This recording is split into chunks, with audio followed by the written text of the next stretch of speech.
independence. Prince Edward and former Prime Minister Scott Morrison are also at the event. The PM is then expected to sign a new defence treaty with his PNG counterpart tomorrow. The UK is preparing for a state visit from US tomorrow. 6 acts, Hana and Vera Blue will be part of the all-star lineup performing at this year's AFL Grand Final. Joining Snoop Dogg, of course, and Mike Brady will return for another rendition of Up There Kazali. Up next, sen.com.au sport. Hawks coach Sam Mitchell says he couldn't care less what other coaches think of him after coming under fire for meeting with Bombers skipper Zach Merritt. I think every coach is trying to improve their list the best way they can, and it's not the focus of this minute, but it is part of our job. Thanks to Fox Footy there, the Hawks face Geelong on Friday night at the MCG for a spot in the Grand Final.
Experience the SEN Track Deck Saturday, September 20 at the SEN Caulfield Underwood Stakes. Tickets $75 at Ticketek.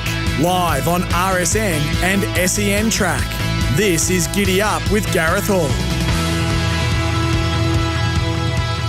Yes, good morning. This is Giddy Up with Gareth Hall on this Tuesday, September 16th. It's a big show coming your way as I say hello to you wherever you may be listening on your local SEN track dial or RSN dial.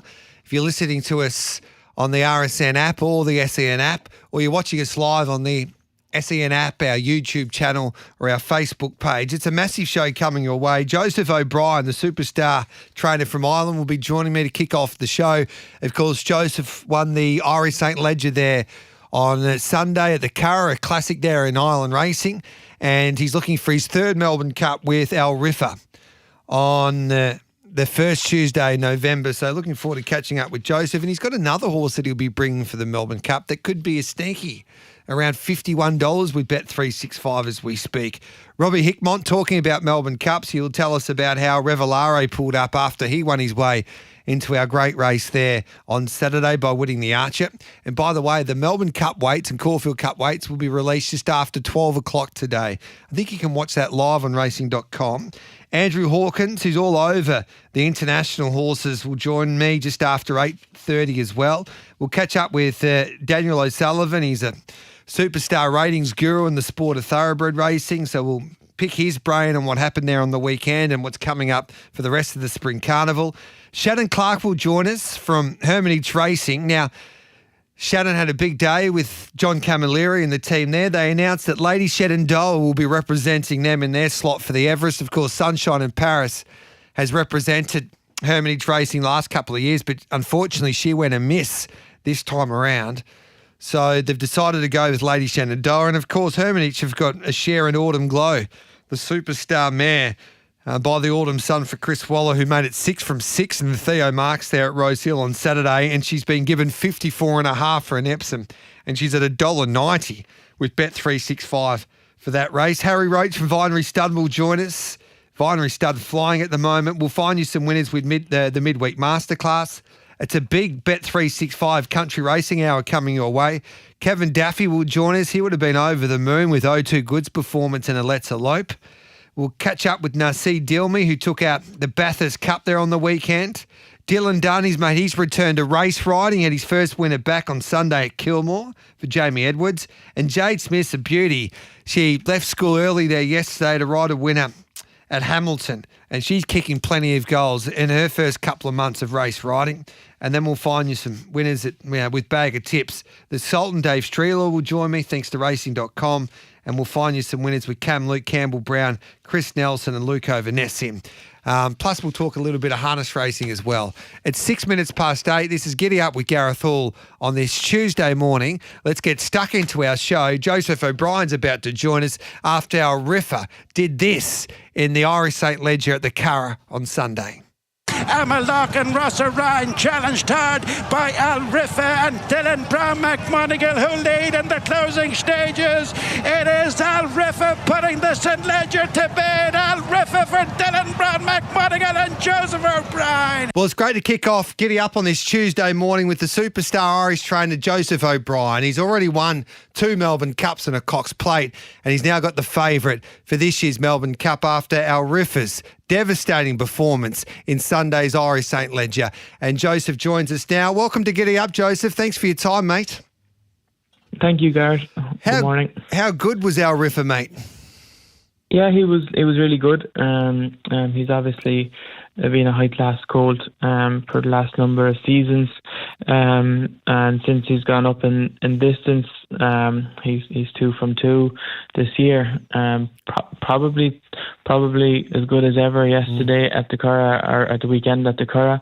And we're excited about the future with him. He's been an amazing horse. He's done it basically from the age of 2, and now you've stepped him out and tripped his son of Wood and Bassett, and he's been dominant as he stepped out in trip his last couple of starts. Has it surprised you with the way that he's handled that extra challenge that you've thrown at him in recent times?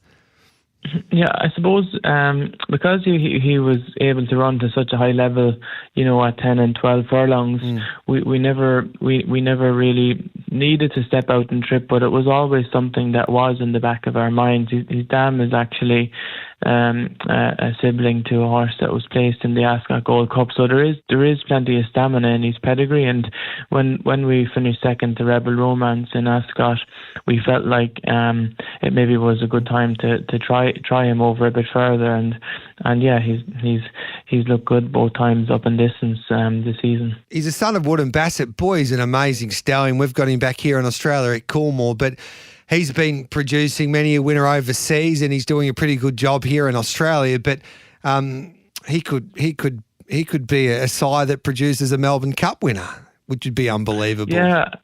Yeah, I think Gareth, he's very much a sire that can get you anything. Yeah. In the kind of mould of Dane Hill, he gets 5 furlong 2-year-old winners.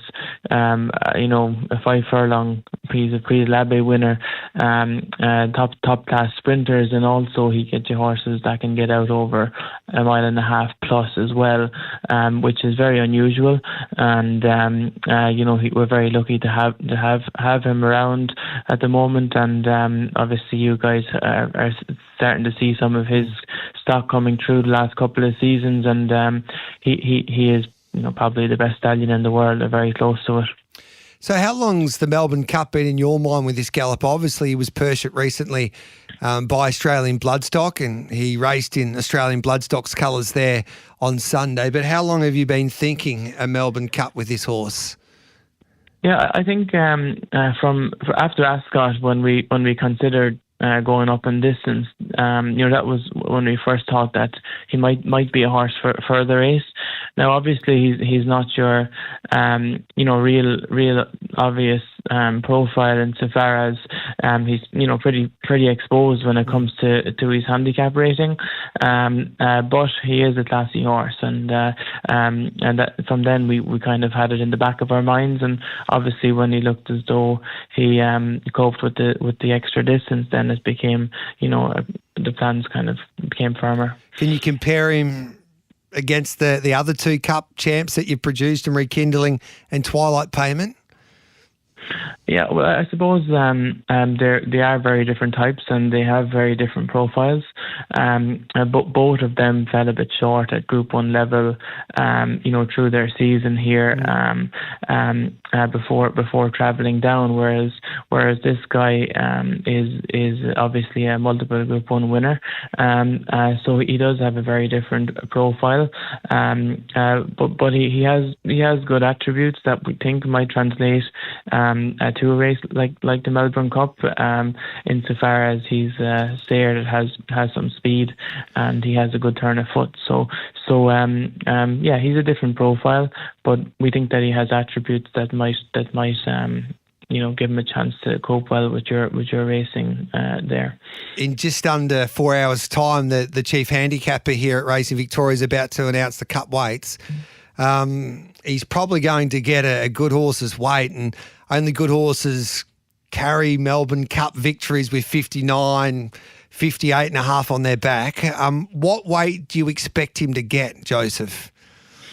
Yeah, listen, I don't know, Gareth, and whatever weight he gets. We're not going to get too bogged down on that. He's earned whatever weight he's going to have, and we'll just concentrate on our horse and preparing him the best we can for the race, and we'll leave all that kind of stuff work itself out. What's the Melbourne Cup mean to you? Yeah, well, listen, it's one of the most special races in the world. It goes without saying, and we've been very lucky to have been able to compete down there over the last number of years, and it would be hugely exciting to go back there with a live chance. This year, hopefully we get a smooth preparation. What's his best ground? He's won on all grounds, to be honest. Gareth, he's won on fast.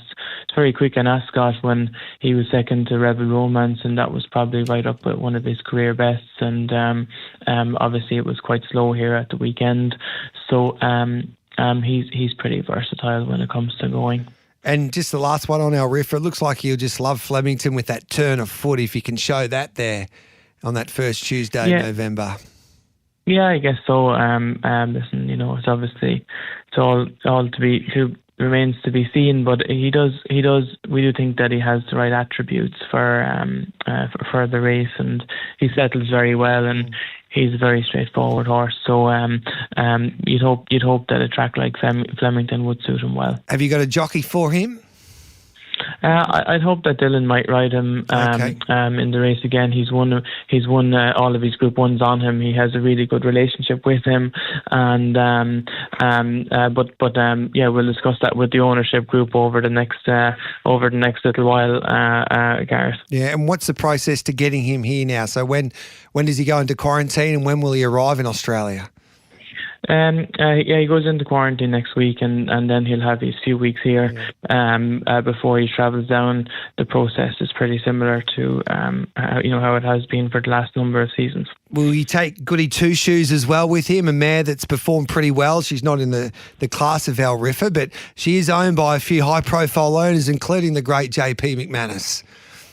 She's owned by JP, and the plan is for her to travel down as well. She's a daughter of Fastnet Rock who loves fast ground, and she has a big kick. She's off kind of in career best form. I'd imagine she'll have no weight, very light weight on her back, and she is an intended runner as well. Yeah, will you just try and get her into the race without having another start before the Melbourne Cup? Yeah, the plan is for her to go straight to the Cup and hope that she makes the cut. You haven't been talking to the old man. Is he sending Scandinavian? I'm not sure what their plans are yet, but he's obviously a high class there and was really good in Doncaster at the weekend. Well, mate, we can't wait to see you back here. Congratulations on that performance there with Al Riffa in the Irish 8 Ledge. You might have shown him up a little bit too much. It'll be depending. We'll soon see how much weight he gets today a little later on. But it's great to have you back here at Flemington for our great race, and we appreciate your time on Giddy Up this morning. Thanks, Gareth. All the best. Always great to catch up with Joseph O'Brien. We'll take a break and we'll come back with plenty more on this Tuesday morning. This is Giddy Up, all thanks to Bet365.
Caulfield comes alive with Group 1 racing at the SEN Caulfield Underwood Stakes. Tickets just $20 at Ticketek.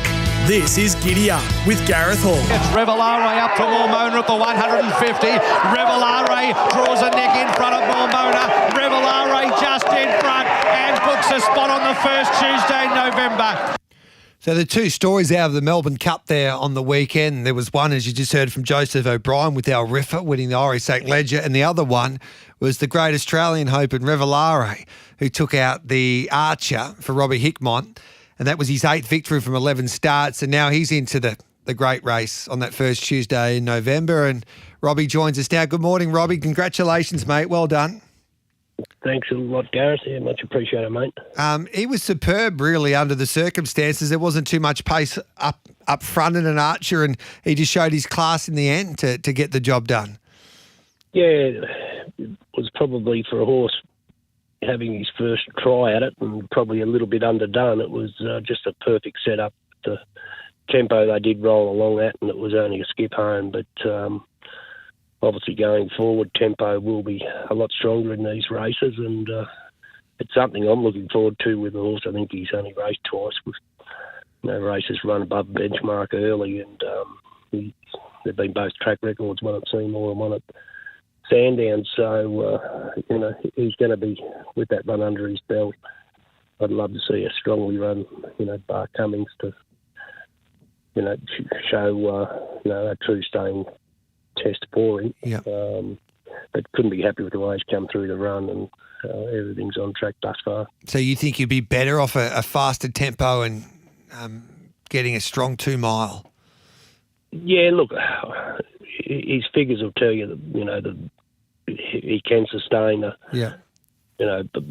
7 or 8 length above benchmark, early, albeit over 1800, but this is a horse that, he's pretty versatile. You can put him anywhere in the run and he'll go to sleep on you. So, it was just a perfect ride from deck there on Saturday. Once I went past the post, you couldn't have been happy with the position he had the horse in. And off those 13 second sectionals, it was, just really a walk in the park sort of race for everyone. And they did skip up nice, most of them. So, as I said, for that first up try at it, it couldn't have panned out any better, and getting the ticket in was just an added bonus at this stage of his preparation. What weight do you think he'll get to? Well, what weight do you think he'll get today? Yeah, look, he anywhere from 52 to 53 would probably be the range you'd suggest, but who knows? And I don't know what else they're going to give El Ruffer, 59 and a half, and whether that's too much for a horse to come out. Well, time will only tell, but there could be a few horses closer at the weights to him than they should be, or vice versa. Just talking to Joseph, he's coming regardless what weight he gets. I think that's why Australian Bloodstock purchased him. So I reckon he has to get 59. I reckon they'll give him 59. I think so. 59 and a half is probably a little bit too much, but he was probably on 59 before he bolted home in that St. Leger there on Sunday. But your horse is fascinating now with the weight that he gets. And then going forward, so you got to go down that the Bart Cummings preparation with him to the Melbourne Cup, or if he wins that, do you risk getting another penalty with him? Yeah, look, we'll have to have a real good look at the weights when they come out today. Yeah. And, the Turnbull could be an option. The one after that's probably the hard bit. That'll be someone we're really going to put our thinking caps on to get the best out of the horse. And as we said, you've got to beat that handicap. You might only get 1 year to do it. So this could be his year to beat him. And it's going to be I'm looking forward to seeing what weight they do give him and how he sits in obviously gaining a start makes it a job a lot easier. We'll be placing from now on in. We just got to make the right options for the horse. So what's the perfect prep for him then in your eyes? Look, I think he could cop a half a kilo. Well, I think that's all you get off another Group 3 win. Yeah. That he's already a Group 3 winner. So another mile and a half run under his belt would be perfect. the next one, that's the real difficult one. You know, it's a tough race, the Caulfield Cup. You know, we still could go down that path, and you know, but only time will tell. G. We'll know more as his preparation progresses and how we see those weights today. Yeah, it is a winnable Caulfield Cup too, but then if you win the Caulfield Cup, then you probably hurt your chances of winning a Melbourne Cup. It's a good spot to be in, but it's going to be an interesting conversation when you have a chat to Lloyd, I would imagine. Yes, we'll have a look at the weights, and I'll give him more to bring tomorrow and really go through things with him. And, you know, there's still a lot of water to go under the bridge. You know, the Europeans, I don't know if they've had their scans at this stage of their Al Riffa might have, but Scandinavia, he's still a chance of coming out, and, you know, it's going to be it's a great race, as we always know, and this horse has got a long way to go, and, you know, everything's got to go on track for him to even get there, but it's going to be a fascinating time over the next 6 to 7 weeks. I think Scandinavia's more chance of coming out than Aidan O'Brien and Terry Bailey having dinner one day. So I don't think you'll have to worry about him. Well, it's exciting, mate. You've got another Melbourne Cup runner. I think it was one of the highlights of the day, doing what he did. And it's like I was listening to the podcast with Jared Waitley yesterday, and like he's making everybody's talking about the Archer and what your horse has been able to do. And I think Andy Marr, part of the SEN family, he's backed him at 50 to 1. So there's a lot of Australians, even outside the racing bubble, that have got behind this horse now because he's into the Melbourne Cup. So I think it's just great for the race that we can follow a horse right through. Yeah, exactly. I think, you know, John and Sheila's horse, he probably went under the radar last year and at 100 to 1. Not a lot of people would have backed him, but this horse is in the market. But I suppose when they've had 11 starts and 8 wins, they get a bit of a following behind them, and that's good to see too. There's a lot of obviously happy owners, but a lot of people associated with the team that were, you know, over the moon, and you know, it's just going to be a great ride for all the owners going over the next 7 weeks. And one chap over in Perth, I think he'll be coming over. Jeffrey Evans, yep. Doherty. One of the maddest individuals you ever come across. I remember I did an interview with the Jeff Evans, who is the horse wears his colours, and he's one of the great characters. I reckon I did an interview with him because he's had a few good horses throughout his time. And I reckon he just stopped mid-interview and had 100,000 on one of his horses. It might have been in the McKinnon. He just got on the phone and said, "Can I have 100 grand on it?" Anyway, he's a great character, and he's mad. He's just completely mad. So it's going to be some ride, mate, and we wish you the best of luck. Looking forward to seeing what he can do for the rest of his prep, and good luck working that out, by the way, and hopefully the handicap is nice to you today as well. Good on you, Gareth. Much appreciated again, mate. Good on you, Robbie Hickmott there. It's 8:29. Let's take the news. Andrew Hawkins from Idle Horse will be joining us next. Looking forward to catching up with Hawk because Andrew knows everything about everything, basically, especially when it comes to the international runners.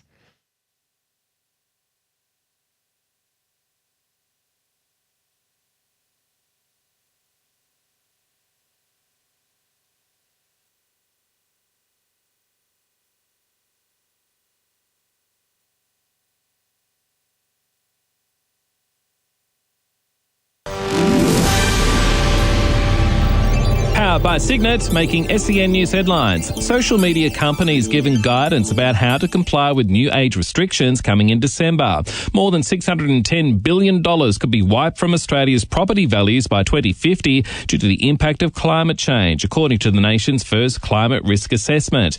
The UK is preparing for a state visit from US President Donald Trump, who touches down in London tomorrow.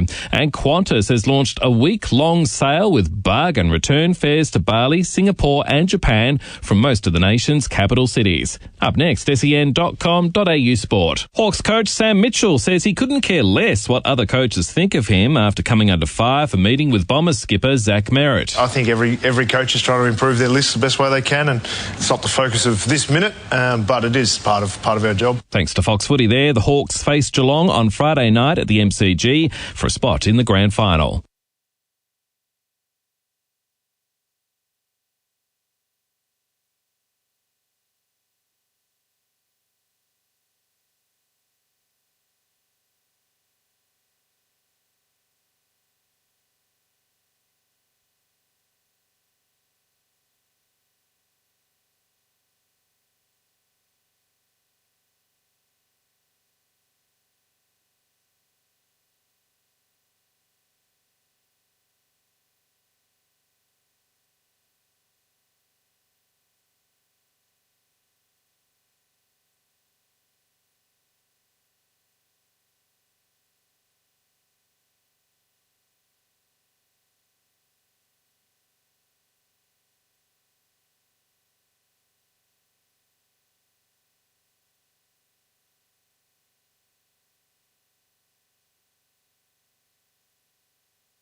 Experience the SEN Track Deck Saturday, September 20 at the SEN Caulfield Underwood Stakes. Tickets $75 at Ticketek. This is Giddy Up with Gareth Hall.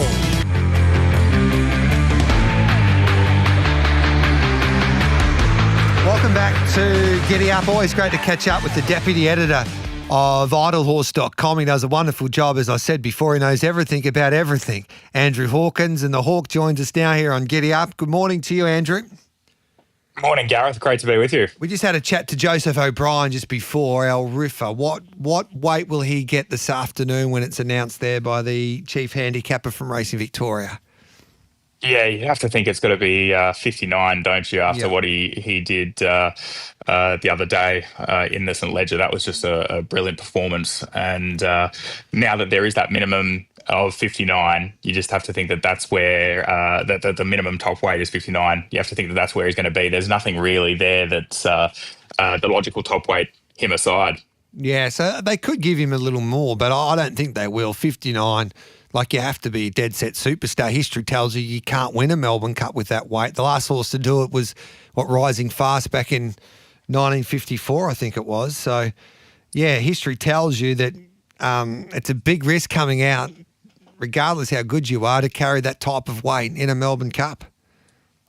Absolutely. I mean, look, the difference, I guess, is that you've now got that 51 minimum. Yeah. Obviously, we're going for a 58.50 minimum to 59.51 this year, but it's a higher minimum than where it would have been in the times of Rising Fast. Even horses like Galilee, I think when he tried to win his second cup in 68, was asked to carry mid-60s in terms of kilograms, and you're looking at a minimum in the mid-40s. So very different time, but you have to think that look, a horse like Al Riffer, who was a Group 1 winner at 2. Yes. We were doing the stats yesterday, and it'd be the first time in more than 90 years that a Group 1 winner at 2 were to come out and win a Melbourne Cup. So that'd be pretty exciting. It's going to be a very interesting weights reveal today, that's for sure. It is, and he's been a mighty galloper. Obviously, he was purchased recently by Australian Bloodstock for a lot of money. He's a son of Wood and Bassett, and he's now into a $7 favourite for a Melbourne Cup. And we had Will Bourne on last Wednesday, and we were talking about whether he's worth that money. Al Riffer, if he wins a Melbourne Cup, he's definitely worth that money. But it's an interesting debate, really. Like, and the other debate is not really a debate. Is that, like, if you wanted to have a Melbourne Cup runner and you've got the money and money's not really an object to you, then he was probably nearly the horse that you wanted to buy for a Melbourne Cup, despite the weight that he's going to get, basically. And the thing is that you look at what they've got planned for him for the next 12 months. He really can go to any race between 1.5 miles and 2 miles anywhere around the world, and he'll be competitive. Look, he ran midfield in an Arc de Triomphe. They've got Hong Kong on the agenda after the Melbourne Cup, and then a 2026 that looks like he could go to Dubai. He can go back to the UK or to Ireland. There are so many options all over the world that he's going to get the opportunity to recoup that purchase price. So, look, you've got the opportunity, even no matter what he does in a Melbourne Cup, that you might get your money back as well. So, as you say, if money's no object, it's sort of the logical decision to buy in, really. Would you have purchased Scandinavia or Al Riff if you had the money?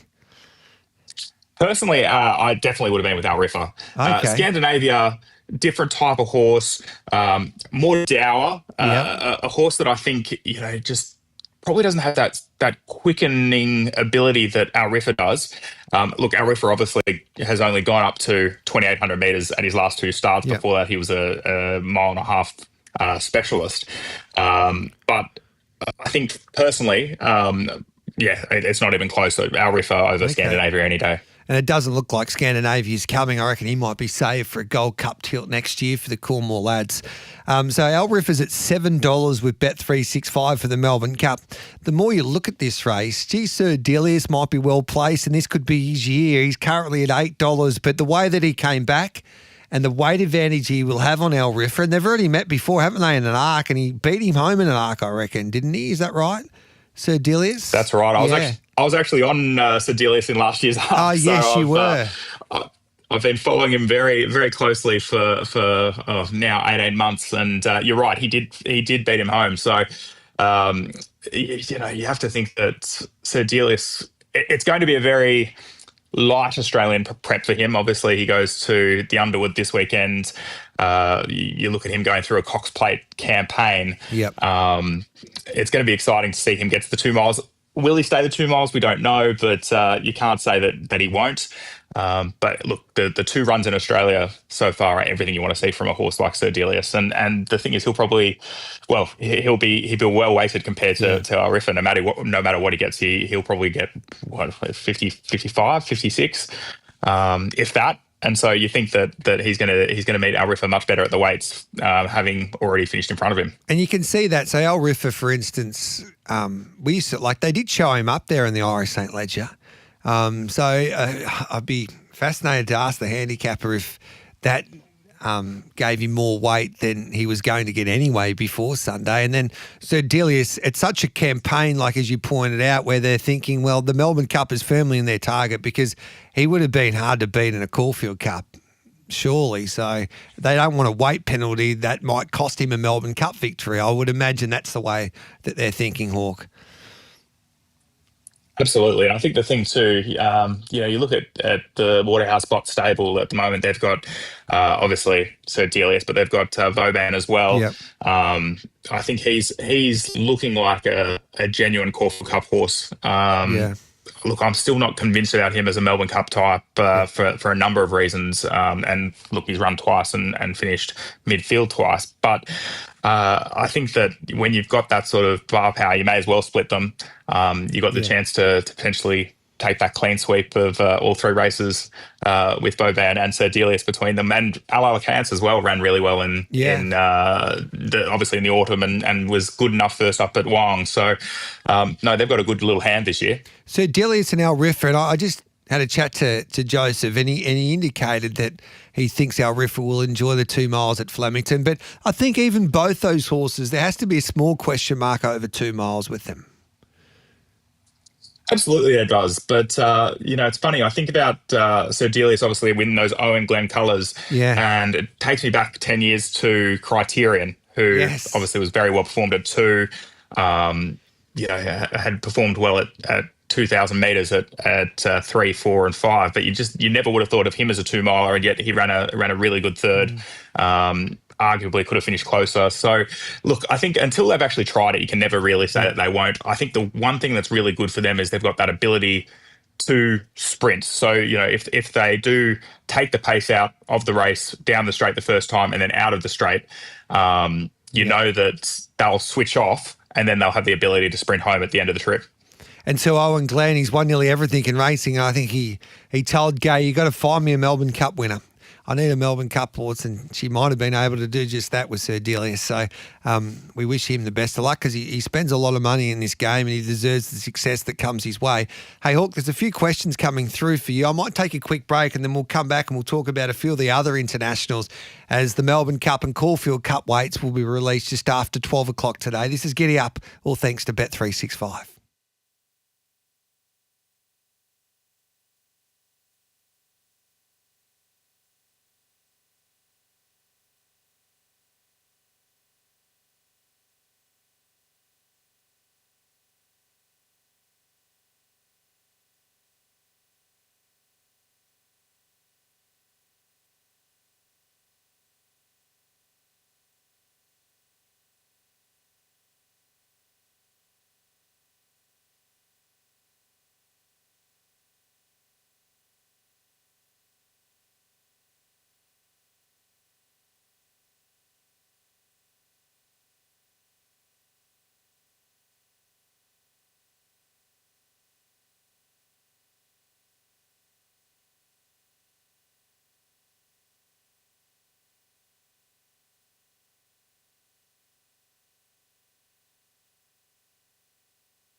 Caulfield comes alive with Group 1 racing at the SEN Caulfield Underwood Stakes. Tickets just $20 at Ticketek.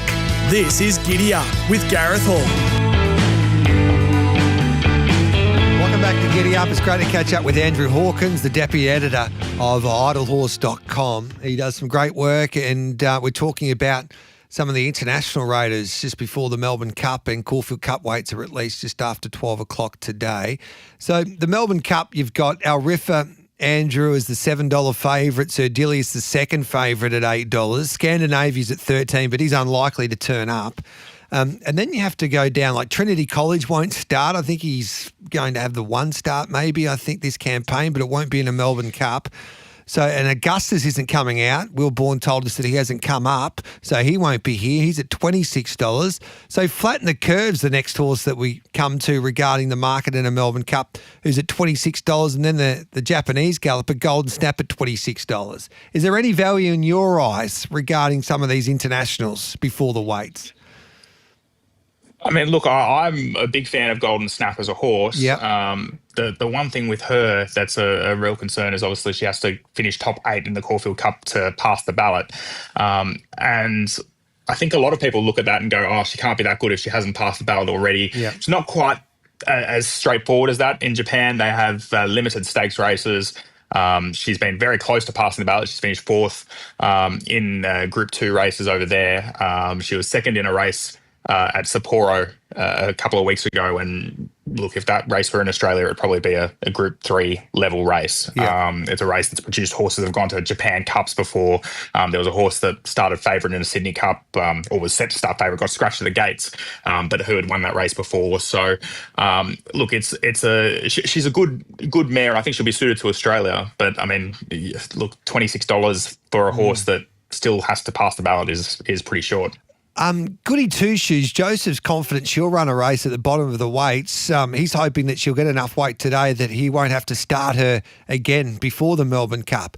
Will that wish come true for Joseph and the connections which are led by the great JP McManus?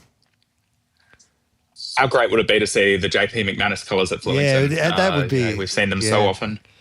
I love him. Yeah, we've seen them so often at Cheltenham and in Grand Nationals and in all the big jumps races over there. But they're such famous colours that it'll be great to see them at Flemington. Look, I think she's probably going to be borderline, even once you take out a few of those horses that are above her. But I think that eventually she'll end up getting into the race. She sort of makes me think of maybe a True Self type. Maybe she's probably going to be a little bit higher in the weights than where a True Self type is. Yeah. And obviously True Self was right on the cusp. But I just get the feeling that it's a bit different these days because you don't have as many internationals coming out. Yeah. At that time when she was around, it was sort of 10 to 12 internationals. I don't think you'll have that number this year, at least not paying up for a Melbourne Cup. She's got to turn her foot. She'll need a firm track, but yeah, she might be worth a small punt. Goody Two Shoes. She's currently at $34, and I'm getting some good mail for Presage Nocturne, the French galloper for the Body Camp, currently at $26, his son of Woodham Bassett. What are you hearing there, Andrew? Yeah, look, I mean, that pre-Kergolay that he ran in last time, you have to go, that was a barrier trial. That was very much a barrier trial. They walked. Yeah, it was a Mackay Diva. It was the French equivalent. Yeah. Look, he really he was good through the line late. I think he's the type of horse, when you look at that Prix des Contents Vigier, which has been upgraded to a Group 1 this year, earlier this year, he ran really well there. Again, he's the type of horse who I think will be really suited to Australia because he can drop the head, settle, and then can sprint at the end of 2 miles. So, look, I think we'll get a good guide for him in the Caulfield Cup. But he's the type of horse who, look, we've seen that pre-Kergolay produce horses like American, Dunedain. Red Cadeau came through there. So, it's the right type of race, and he's got the right form to think that he'll be a chance for sure. If I gave you $100 right now, what would you do with it heading towards from a futures play regarding some of our big cut races this spring? Oh, good question. Well, look, I'd definitely have half the stake for sure on Maidan for the Okay. Crisfords in the Caulfield Cup. Yep. I think his effort in the Caulfield Cup. I saw Paul Bloodworth say the other day that it was probably as good a Caulfield Cup trial as any in the September Stakes, and he's not wrong when you consider. Yes, it was a Grade 3 or a Group 3, but he finished third behind Giavolotto, who won the Hong Kong Bars.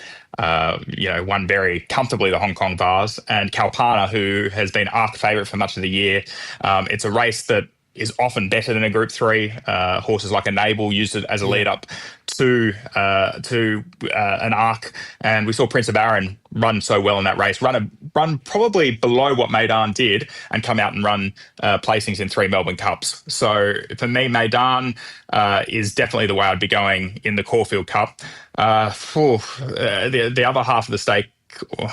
I wish, as I say, if Golden Snap's there, I'd be very keen on her for a Melbourne Cup. Okay, but you love the Japanese. It's a big if. Yes. Look, I think she's the interesting one. There's 2 Japanese who are coming out. Chevalier Rose just for the Melbourne Cup. He's been out of form all year. It was a very narrow win to win the Stayers Stakes at Nakayama going back to December last year. That's the race that Delta Blues came through last year, so it has got form of producing horses. Sorry, came through when he won in 2006. Warp Speed came through it to run second last year. But no, Golden Snap for me is the mare. But when you're talking $26 about a horse that still needs to qualify, that's a little short. So. Look, I'd probably be Team Sir Delius at the moment. Yes, that's what I was going to say. If there's one horse, if there's one horse locally that's probably been a little bit forgotten, I went back and watched the Sydney Cup the other day, and River of Stars run there was really, really good, and her form in Europe was good enough for a Melbourne Cup. So she's probably the one that I'm watching. Was fair first up in that race at Caulfield, where they sort of split into 2 divisions, and it was a really strange race on Memsey Day. I think I'll be interested to see what she does second up, but she'd probably be one at odds that I'd be looking at as well. Love it, Hawk. You're a star, mate. Love your work on Idle Horse. You do a great job for the racing game, not just locally, but internationally as well. We'll be reading your work on Idle Horse. I've taken that $34 with Maidan for the Caulfield Cup. Hey, we appreciate your insights here on Giddy Up, mate. Thanks very much, Gareth. Let's hope that we get some good weights today. It'll be interesting to see what comes of it. Yep, that will be fascinating. Just after 12 o'clock. Good on you, Andrew. There's Andrew Hawkins from Idle Horse. It's 8:53. We'll take a break. We'll come back and wrap up this first hour. And then Dan O'Sullivan isn't far away, the ratings guru, who will tell us all about what happened there on the weekend, and also hopefully with some predictions heading towards the spring.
Experience the SEN Track Deck Saturday, September 20 at the SEN Caulfield Underwood Stakes. Tickets $75 at Ticketek. This is Giddy Up with Gareth Hall.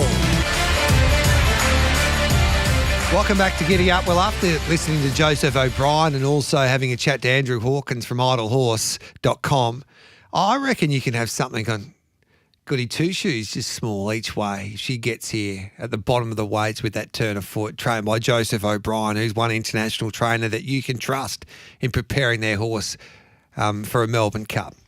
So, yeah, it'll be interesting to see what these weights do straight after 12 o'clock. Top rates, Daniel O'Sullivan, one of Australia's most respected ratings guru, will be joining us next. We'll discuss all things racing, basically, with all of the big guns. We'll talk about that fascinating weekend just gone and what's coming up this spring, what horses that we need to be keeping a close eye on. So Daniel O'Sullivan to join me next.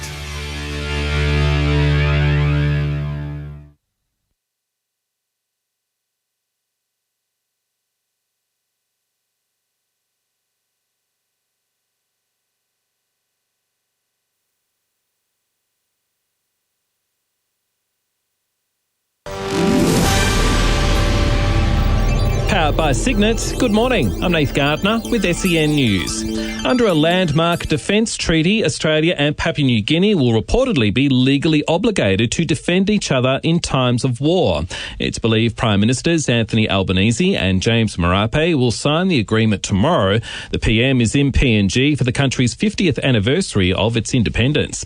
The federal court will consider slapping ANZ with a $240 million fine.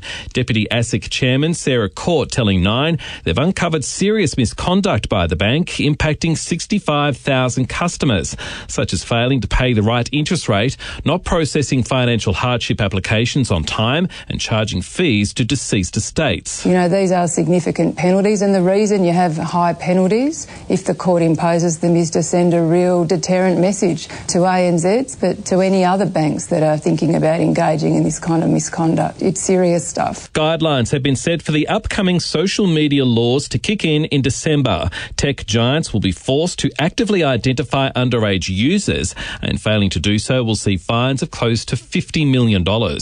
There were two earthquakes near Jamestown in South Australia's mid-north region last night, less than 10 minutes apart and measuring magnitude 2. And if you're applying sunscreen daily, you're being encouraged to dose up on vitamin D.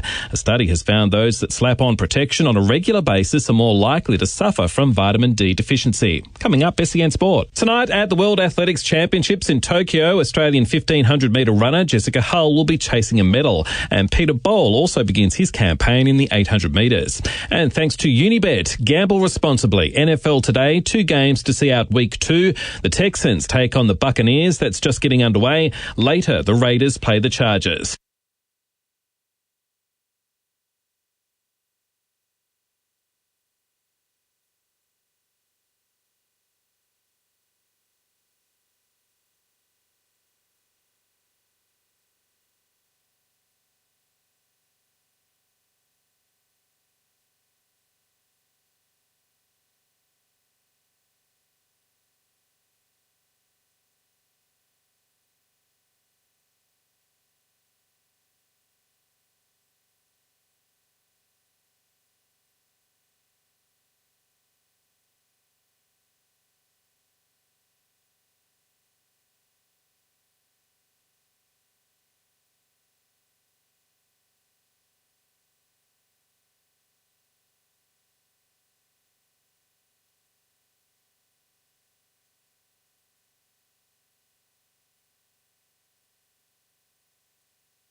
Caulfield comes alive with Group 1 racing at the SEN Caulfield Underwood Stakes. Tickets just $20 at Ticketek. This is Giddy Up with Gareth Hall. Welcome back to Giddy Up. Great to have your company wherever you may be listening on your local SEN track or RSN dials, the SEN and RSN apps, and you can watch us live on the SEN app, also on our Facebook page and YouTube channel. All thanks to Bet365. It's never ordinary when it's brought to you by Bet365. Imagine what you could be buying instead. For free and confidential support, visit gamblinghelponline.org.au. And Tradie Appreciation Week, which is brought to you by Jack T9 Ute. Visit sen.com/win to nominate your tradie legend this week. Looking forward to catching up with Daniel O'Sullivan in just a moment. Harry Roach will join us from Vinery Start. Shannon Clark, of course, the racing manager for Hermitage Racing, will join us after Lady Shenandoah was announced to represent them in this year's Everest. And they're also, of course, part owners of Autumn Glow. And then we'll find you some winners there with the midweek masterclass team towards the back end of this hour. 0499 736 736 is the number to join our conversation. But it's great now to catch up with one of the most respected professional punters and rating experts in this country. From BetSmart.Racing, Daniel O'Sullivan joins us. Daniel, thanks for joining us on Giddy Up on this Tuesday morning. Yeah, hi Gareth, how's things? Good, thanks, mate. It's an exciting time of the year. Oh, I tell you, it's been a long, hard winter. Yes. Like everyone else, I'm glad to have these good horses coming back. Yeah. And I think we've been treated to some, really great performances so far, and it just sets the spring up to be another exciting time. Love reading your work and watching your work on the different platforms that you're on. But I find it fascinating right now. Obviously, Via Sistina, despite going down the Maccabi Diva, is the heavyweight champion of Australian racing. But who's the one horse that you're excited about most, that at the end of the spring that you think that might just be the next big thing in the sport of thoroughbred racing? Oh, look, I could easily say Autumn Glow, but I guess most people are saying that's fairly obvious. Look, I'll say Autumn Boy from the Chris Wallace stable. I thought he was terrific first up. I think he's a horse that's got huge scope for improvement still. I think he needs a mile and maybe even 2,000 metres in time.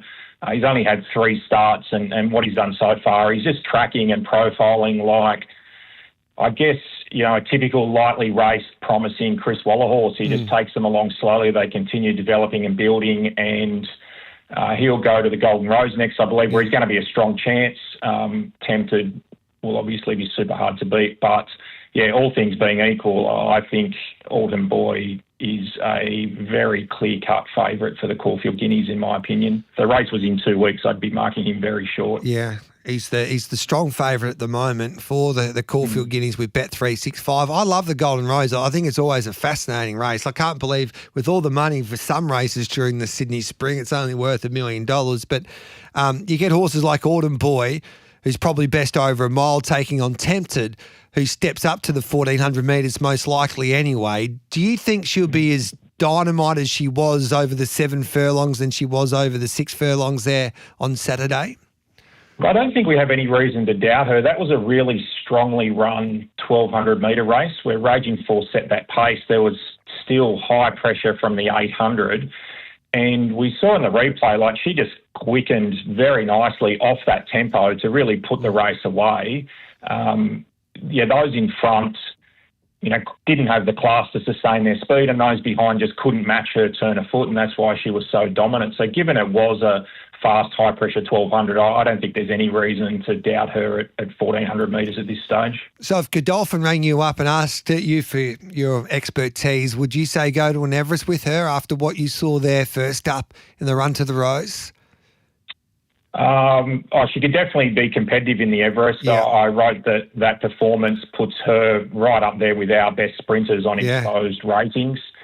So on that basis, you would have to seriously look at it. But look, there's a lot of things that go into these decisions commercially and also for the benefit and long-term development of the horse itself. So I think. I'm not sure what I would do, but there's absolutely no doubt that she could go to the race and be right up there as, perhaps our best local chance. History tells you regarding, so those, especially the 2 to 3-year-olds, when they have their first run back as 3-year-olds after having pretty handy 2-year-old campaigns, and we've seen improvement, especially in Tempted. What do you usually see the good 3-year-olds, and how much do they improve from their time going to a 3-year-old? So how much improvement do you think you'll see them going on towards their deeper into their preparation? I think it depends on the type of horse, Gareth. So you have like the pure sprinting types or 1,200-1,400 metre types, which, Tempted is.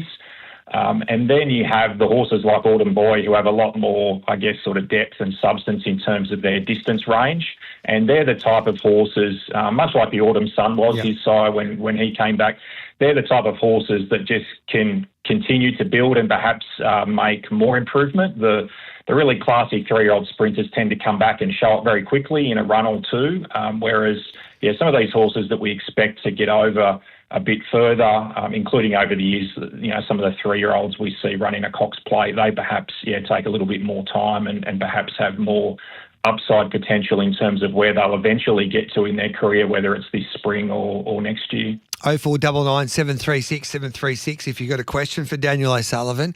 Autumn Glow, mate, we all know that she was special there once again on Saturday. She carries 54.5 in an Epsom. You've seen a lot of horses race through the grades. Are we getting carried away with how good we think she is? What's your gut feel with her?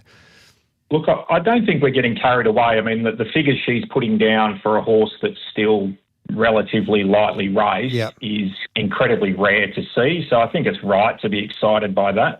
But at the same time, I mean, horses have to keep taking steps up to get to the level where in 10 years' time we're still going to be talking about them. So all of that is still ahead of her. But look, at the moment, at her right distance range in a weight for age race, she'd be on par with just about any of them, to be honest. And I think, we're still yet to see the best of her. The way she won on Saturday, she looks every bit a miler to me. Yeah. She was still full of running through the line, fast time, strong late, all the things that you look for. She's got tactical speed. The Epsom's going to be the next step in her progression. She's got the right weight to win. Where she's at now would put her in the finish of pretty much most Epsoms. And she still has that scope to improve to be over 1,600 metres. Obviously, it's a horse race. I've been doing this far too long to say that any horse can't be beaten or any horse can't win a race. But it's great to have exciting horses like her coming through the ranks, because it's been documented for a long time that we're, perhaps in a bit of a lull post those champions we've had, and even our sprinters at the moment are a level below the world-class level. So I think every good horse that comes along that's promising, we should, latch onto. John Massara loves a Cox Plate. I would love to see her at a Cox Plate. Now, that probably won't happen this time around, but she is by the Autumn Sun. What do you think she would do in a Cox Plate? Oh, you'd have to think, if you just go back to 3-year-olds that have run in the race, she's right up there with the best of them at this stage. So you would have to think that, she would be right in the mix. Just trying to think back to some 3-year-old fillies that have maybe run in that race and gone really well. David Van Dyke's filly, I reckon, ran third one year. She was, Yankee Rose. That's it. Yep. So, off the top of my head, without looking it up, they're very similarly rated. So I think, we're talking about Autumn Glow. She's a 4-year-old. Look, she's, as I said, she's up there at the moment, say up to that mile level. We haven't seen her further as, up there with the best horses we've got at the moment, and she's still untapped. We still don't know what her ceiling is. So I think that, if she was to, keep developing, run really well in the Epsom, then it would be an option, but whether that's the nature of the stable to sort of push on to something like that or not. The Golden Eagle's there as well, which is a once-in-a-career opportunity as a 4-year-old, so that's probably more likely where they'll go. I think that's, you're right there. She is definitely going to go to it's odds on that she'll go to a Golden Eagle after the Epsom. But it's exciting to see what she can do there in that handicap race in a few weeks' time. I'm fascinated to get how you took the Mackay Diva and how you rated that race, because they went so slow. Yeah, it's very hard to rate when they go at such an extreme pace because most of the horses have virtually no chance to run to their full potential over the distance range. But yeah, I think what's interesting is they went so slow in that race, whatever figure you want to quote, and there's been plenty thrown around, that essentially all of those horses I wrote in my racing.com piece was sort of pushing the physical limits of how fast horses can actually sprint home in 600 metres. Yeah. I mean, it doesn't matter. There are physical limitations, and just looking at the likes of Mr. Brightside, Aliana V. Sistina, Antino, and the fastest they've ever sprinted home in their careers before. Their figures on Saturday basically matched that, give or take a length. But in those other races, they've actually gone 10 lengths faster than they went on Saturday, even though they were still going very slow. So it underlines just how slow they went on Saturday. And I think given that first 1,000 metres really did nothing to diminish the ability of those horses to sprint home, that all of those horses have gone as well as we possibly could have expected. Yep. Antino actually ran the fastest last 600 in the race by about half a length or maybe 0.6. So I actually think you can make a case to say he was marginally the best run in the race, or at least to the point that, I think he's right on track. Horses don't sprint home much faster than that. As we said, doesn't matter how slow they go, there are physical limitations. And for him to slightly outdo the likes of Via Sistina, Aliana and Mr. Brightside in that last 600, I think that showed, he's right on track for this spring. So that's going to be a fascinating Turnbull now, because there'll be some speed in that race, you would imagine, with Sir Delius, who will probably come through the Underwood on Saturday. But right now, who is your Cox Plate selection? I would still have to be Via Sistina. Yeah. I mean, she's just so reliable. I mean, she, a horse like Antino on his absolute best is not that far off her, but she has this record and pattern of just building into her preparations. All of her best ratings are at 2,000 metres. She didn't get her chance there on Saturday, as none of the others did either, but again, then you start looking at what do we know about the horses overall and their level of talent. So I think she still has to be favoured. I don't think last year's Cox Plate is really a reference. There's just something unusual about that and the incident earlier in the week and what impact that might have had. But certainly her win in the Rambert and Queen Elizabeth in the autumn, she should still be heavily favoured, I think. But yeah, it would be nice to see maybe an Aliana and Antino sort of, do something really sharp in the Turnbull to Challenger and set it up for, the great race that it's been and the last race at the Moonee Valley track as we know it. Revelare won his way through to the Melbourne Cup after winning the Archer. What kind of indication does he give you regarding him being competitive in a Melbourne Cup? Robbie Hickmott told us this morning, he goes, well, he's looking forward to seeing this horse be in a truly run race. Obviously, it was a sit and sprint there a little bit there on Saturday. But what do you make of this horse? Yeah, I agree with that. I'm looking forward to seeing him get into a proper staying test because we haven't seen that yet, or at least in his last 4 or 5 runs where he's, sort of really emerged and started putting down some better ratings. At the moment, he's not there on his ratings, but what I will say about that is that the potential's certainly there. He's only had 11 starts, which is very lightly raced for a stayer. They usually take longer to show their best. He's only had now after Saturday just the one run beyond 2,000 metres, so we'd have to think with some more seasoning and experience that's going to help him improve. And yeah, as you just mentioned, I mean, he's been running in races that have turned into 600 to 800 metre sprints, and there's very, very few genuine stayers that show their best under those conditions. So he's probably still maybe 2 lengths off the level that a lot of our local horses that have run really well in a Melbourne Cup have shown before the race. So he still has a couple of runs to reach that level, I think. So he has some work to do, but the promise is still there. And I think, like everyone, as a horse that's local in terms of breeding, ownership and training, it'd be really great to see him run well. And how does BetSmart Racing go about trying to weigh up or bring together these international form lines with our horses, like a horse like our Riffer? Yeah, it's just about a rating process. I mean, there's lots of people out there that do ratings. So you have a methodology where you're looking at meetings and figures they run, form lines, weights, beaten margins, all of that type of thing. And you just apply that process consistently. Some people will have you believe it's a science. It's not really an exact science. It's a blend of some science and sophisticated techniques, but also a little bit of art form where you have to use some judgment. Yeah. And ultimately, the test of that judgment is what you're doing in the betting market, right? So, I love this time of year when we get these internationals come out, whether it's for Melbourne Cups, Caulfield Cups, Cox Plates. They just add so much interest and fabric to doing form. You don't always get it right. It's a great challenge and what makes the game so enjoyable. I think that's the best part about this game. And I remember Aidan O'Brien speaking to a journalist in Europe one day saying that's the best part about the game. It's about your opinion. So you can have all the information that your wonderful website produces, and I use BetSmart, and you can analyse everything like that, and everyone learns something each and every day. But it's your judgment, it's your gut instinct whether you think that Autumn Glow can improve those couple of lengths to be one of the all-time greats, or if Revelare can really sprint still off a hot speed. So you don't know that, but it's your experience in the game trying to work out, well, I think that will happen. And sometimes you point out you're going to get it right, and sometimes you're going to get it wrong. Yeah, no, it's the most enjoyable thing I think you can do with your time, to be honest. I mean, I've been doing this a long time now, and you never stop learning. You never stop thinking about different ways to assess horses.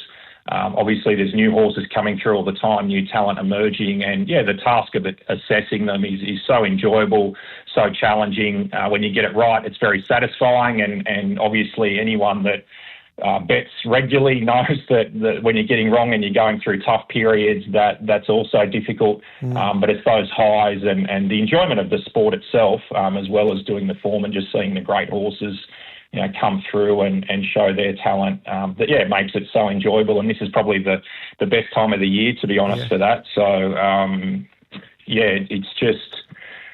I don't know how anyone doesn't watch racing, to be honest, Gareth. I mean, I know a lot of people don't. We're in the minority. It's a niche thing, but, it's just terrific. And this time of year is amazing, and we've got a lot of good horses coming through, and each week's going to reveal a little bit more for us. It's bloody sensational, mate. The only thing that your data can't really predict is what the jockeys are thinking, or sometimes the trainers, which makes even the game even more fun. And I was kicking myself that I didn't read that race better in the Maccabi Diva, and some did, and they get rewarded if they thought that horse wasn't going to take off. So that's what makes the game so great.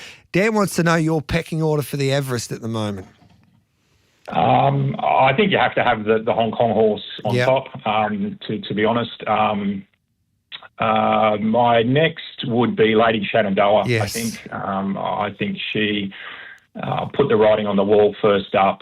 She was a terrific 3-year-old filly in a super strong season of 3-year-old fillies. In any other or many other years, she would have been the absolute standout dominant one.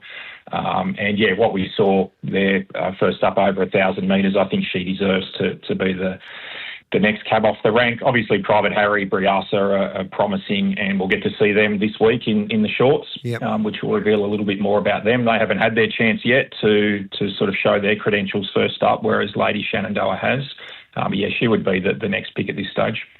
Dan, we appreciate you coming on Giddy Up. BetSmart.racing, it's a terrific service. It's nice and affordable, and you can learn a lot from the data that you produce. Obviously, you do some great stuff there for racing.com, part of the Wolf Den team. So, we appreciate you coming on Giddy Up with your insights, and, bring on the rest of the spring. Yeah, pleasure, Gareth. Thanks very much. There's Daniel O'Sullivan. Time for a quick break on the other side of it. Looking forward to catching up with our next guest, because our next guest... in Shannon Clark from Hermitage Racing. Obviously, they've just been able to do a deal with the Lady Shenandoah team. So Hermitage Racing, which is John Camilleri, basically, they had Sunshine in Paris the last couple of years, and now they've gone with Lady Shenandoah. You just heard from Dan. She's the best Australian chance to knock off, of course, Carrying Rising. And they've also got a share in Autumn Glow. So looking forward to catching up with Shannon next here on Giddy Up. All thanks to Bet365. It's 23 minutes past 9.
Caulfield comes alive with Group 1 racing at the SEN Caulfield Underwood Stakes. Tickets just $20 at Ticketek.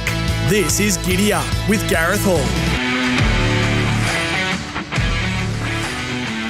Welcome back to Giddy Up. Looking forward to the next 45 minutes here on Giddy Up. Our next guest will be Shannon Clark, the Hermitage Racing Manager. They own Lady Shenandoah. They've teamed up with John Camilleri for the Everest coming up next month. And Lady Shenandoah, as Dan O'Sullivan just pointed out, she will be, well, he thinks that she's the biggest danger to Decaying Rising and the best Aussie chance for Everest Glory, the 4-year-old mare. And Hermitage Thoroughbreds, they own Lady Shenandoah and they own half of the Autumn Glow as well. So looking forward to catching up with Shannon. We'll find you some winners with the midweek masterclass, and Harry Roach from Vinery Stud will also join us as well. 0499 736 736 to join the conversation. I've got me thinking a little bit. I don't think the times have been announced yet regarding what's going to happen there at Caulfield on Saturday. Now, the AFL Grand Final starts at 5:15. It gets dark around just after 6 o'clock. I think the sun goes down. I don't know if you could run one of the Group 1s, whether it'd be too late or not. You could have it on Channel 7 during the first quarter, or is that going to be too late? A few people have texted in asking me if that would be a possibility. So it'd be probably around 5:45. I don't know what they're going to do with the MRC and Racing Victoria regarding that situation with the AFL Grand Final.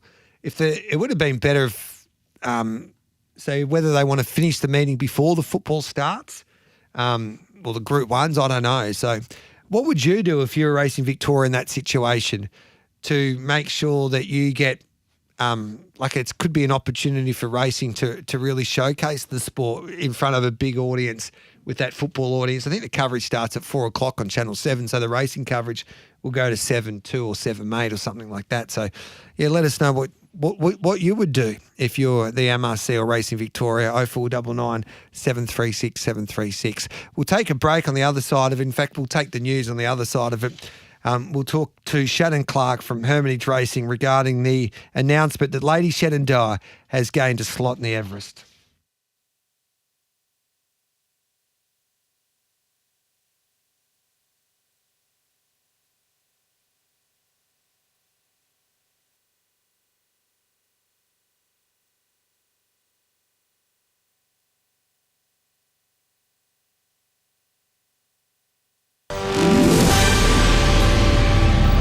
Powered by Signet, making SEN News headlines. Social media companies giving guidance about how to comply with new age restrictions coming in December. More than $610 billion could be wiped from Australia's property values by 2050 due to the impact of climate change, according to the nation's first climate risk assessment. The UK is preparing for a state visit from US President Donald Trump, who touches down in London tomorrow. And Qantas has launched a week-long sale with bargain return fares to Bali, Singapore and Japan from most of the nation's capital cities. Up next, sen.com.au sport. Tonight at the World Athletics Championships in Tokyo, Australian 1500-metre runner Jessica Hull will be chasing a medal, and Peter Bowl also begins his campaign in the 800 metres. And thanks to Unibet, gamble responsibly. NFL today, 2 games to see out Week 2. The Texans currently lead the Buccaneers early on, and later the Raiders play the Chargers.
Experience the SEN Track Deck Saturday, September 20 at the SEN Caulfield Underwood Stakes. Tickets $75 at Ticketek.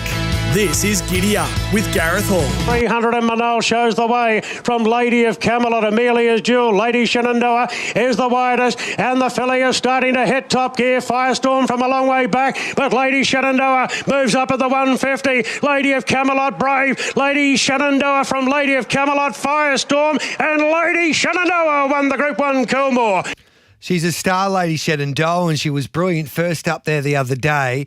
And yesterday, Chris Waller Racing announced that Hermitage Thoroughbreds are teaming up with John Camilleri's Fairway Thoroughbreds to team up for the Everest this year. So Lady Shenandoah, I reckon she would have been hot property by a few of the slot holders to try and get her into that race. But John Camilleri has beaten everyone to the punch, I reckon, because obviously John lost his star mare, Sunshine in Paris, who unfortunately went amiss, and she was retired. So he needed to find a horse, and he's found another star in Lady Shenandoah.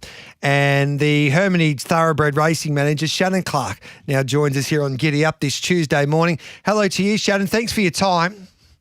Hi, thanks for having me. Congratulations. How many offers did you have regarding your mare heading towards an Everest? We had a fair few. Yeah. They were very, very good offers. So, yes, but Mr. Camilleri's offer suited us best, and we decided to go with him. I guess that's the most intriguing part to the Everest as well, and I guess us racing fans don't get to see it, but the negotiations, what goes on behind closed doors and what kind of deals suits the different parties, which I think would be fascinating. Did you enjoy that experience? It's exciting to see what people actually think of your horse going into it. It's very new to me as well. I was unsure of how it all worked as well. But yeah, it's very exciting. We're still pinching ourselves really over the whole thing. It seems a bit surreal at the moment. Yeah. How is Lady Shenandoah? Obviously, she was so good there first up. Did she come to Melbourne at her next start in the Manicato? That's the plan at the moment, yes. That's probably a question for Chris. Yeah. Up to it. So no, she's going really well. She's maturing now. She's settling down. She can be quite a active filly, but she's certainly growing up now. She got over a bit more of a trip there as a 3-year-old filly. We just heard her Group 1 victory there in the autumn. Obviously, this has been the plan, however, because there's so much money on offer, especially if you can get into an Everest. But to train her like a sprinter, was that a difficult decision? Well, James was adamant at the end of last preparation that she was a sprinter. He goes, I know she's doing it up to a mile, but I think she's doing it on pure class. But he was dead set that he thought that she'd be a sprinter, and I suppose she showed what she could do. Luckless, obviously, the other week, but the way she extended at the end there was pretty impressive.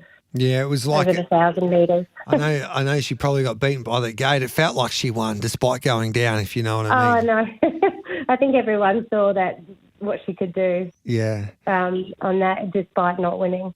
And what is it like to have a horse ready to go for the Everest? Because the build-up to this year's Everest is going to be something else, especially with Kane rising. And we just had one of the most respected form gurus, rating gurus in this country, Daniel O'Sullivan, say that your mare's our best chance of knocking off the world champ. So no pressure, Shannon, no pressure. No pressure. Yeah. I still can't believe that we're in it and we're represented by such a classy mare in her.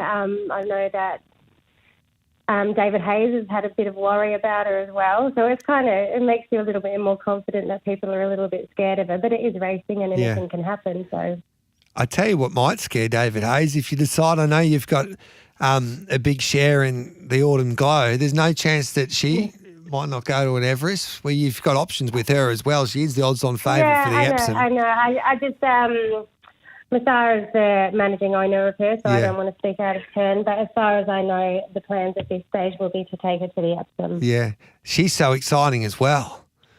Oh, incredible. To have two mares like this going around at the same time, my nerves aren't set out for it. Well, it's understandable now. Everyone was hoping that they would clash.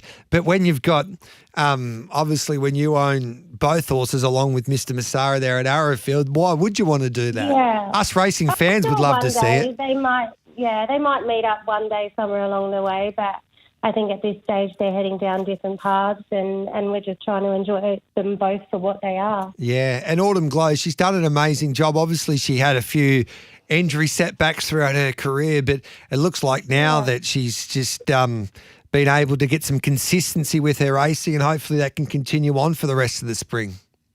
Oh, she's incredible. She's an incredible mare. She's so easy to deal with. Obviously, we did have that setback leading up into the flight last year. Yeah. Or beginning of this year. But she's, I just can't speak highly enough for her. Yeah. Do you know what you do after the Epsom with her? No, that'll be decided between us all after that.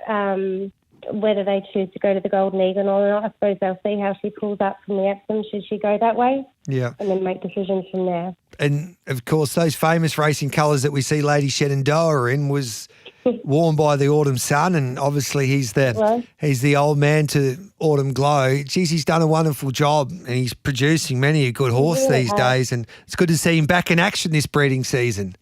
Yeah. He had a bit of a setback last season, but he's back in full swing, and everything seems to be going well for him. So that's a relief for sure. And now that Autumn Glow's shining the light for him, hopefully onwards and upwards from there. And just for the people out there that don't know too much about Hermony's Thoroughbred Racing, what's it all about, and who's behind Hermony's Racing? It's a privately owned property by Mr. Chuang and his wife Miss Lowe from Hong Kong. Originally it was purchased so the horses that raced for him in Hong Kong had somewhere to come back and retire and live out their days. So it was bought in 2010. So we had, a few full paddocks of the old boys from Hong Kong out there. And it's just slowly built up over the years. Obviously, like we had always had a handful of horses. And then the Autumn Sun did what he did and sort of sparked even more interest. And he's been purchasing a bit more solidly over the past few years since then. And it's just sort of grown and grown. And he's got a couple of pretty good ones. So right now anyway. So it's an exciting time, Shannon. We appreciate your time here on Giddy Up. Well done for teaming up with John Camilleri in his slot there for the Everest. No pressure, as we just pointed out before, but it looks like she will be leading the Aussie way, or the Australian flag anyway, trying to beat Carding Rising in that Everest. And they're going to pack out that joint at Randwick in the middle of October. Yeah, so we thank you for your time, and good luck going forward. There's Shannon Clark. There's Shannon Clark, the racing manager for Hermony's Thoroughbred. We'll take a break. On the other side of it, we'll try and find you a winner with the midweek masterclass. But before that, Harry Roach from Vinery Stud will be my special guest.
Caulfield comes alive with Group 1 racing at the SEN Caulfield Underwood Stakes. Tickets just $20 at Ticketek.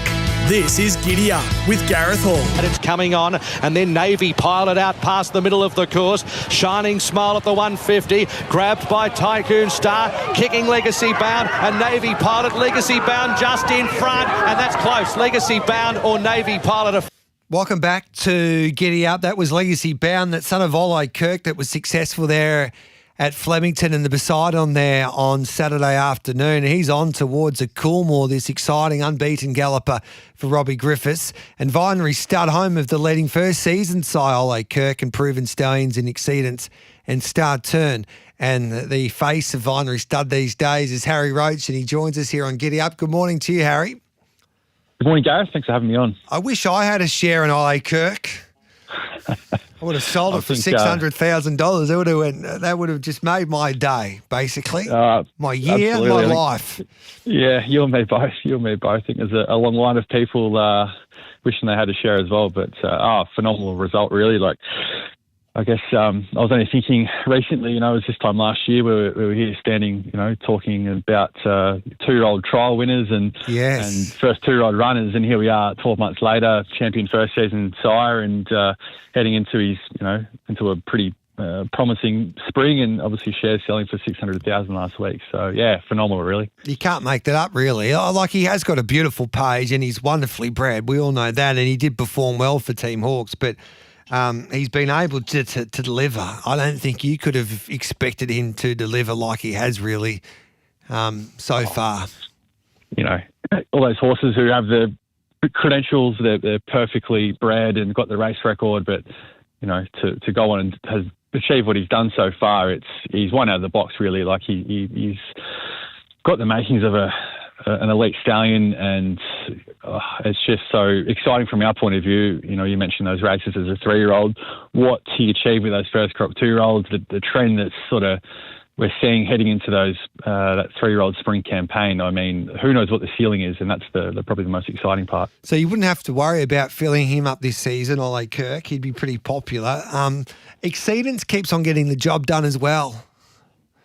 Oh, absolutely. It's. I was thinking only recently as well, as before we called, I was looking at him, he had his head out of the barn here at the Stallion Barn, and it was around this time of his 3-year-old career we saw him step out with that big spring campaign, which culminated in the Coolmore Stud Stakes. And I was looking through the nominations, a horse like Swift Falcon, he's come up a favourite for the Cameron on Friday at Newcastle on his way to an Epsom, and other fillies around like Dance to the Boom, and it's just a real pattern we see that they tend to really hit their straps heading into the spring. So floating around the farms last week, a few people were saying how well he's going, and it's not going to take much for him to get another headline horse for him to really take off. So it wouldn't surprise me to see one put their hand up over the spring. And as you know, this time of year, a horse can come out of left field and really put their hand up and announce themselves. So he's got a few irons in the fire, that's for sure. I know Team Hawkes love both those horses, and John Hawkes and Wayne and Michael prepared both Ole Kirk and Exceedance. And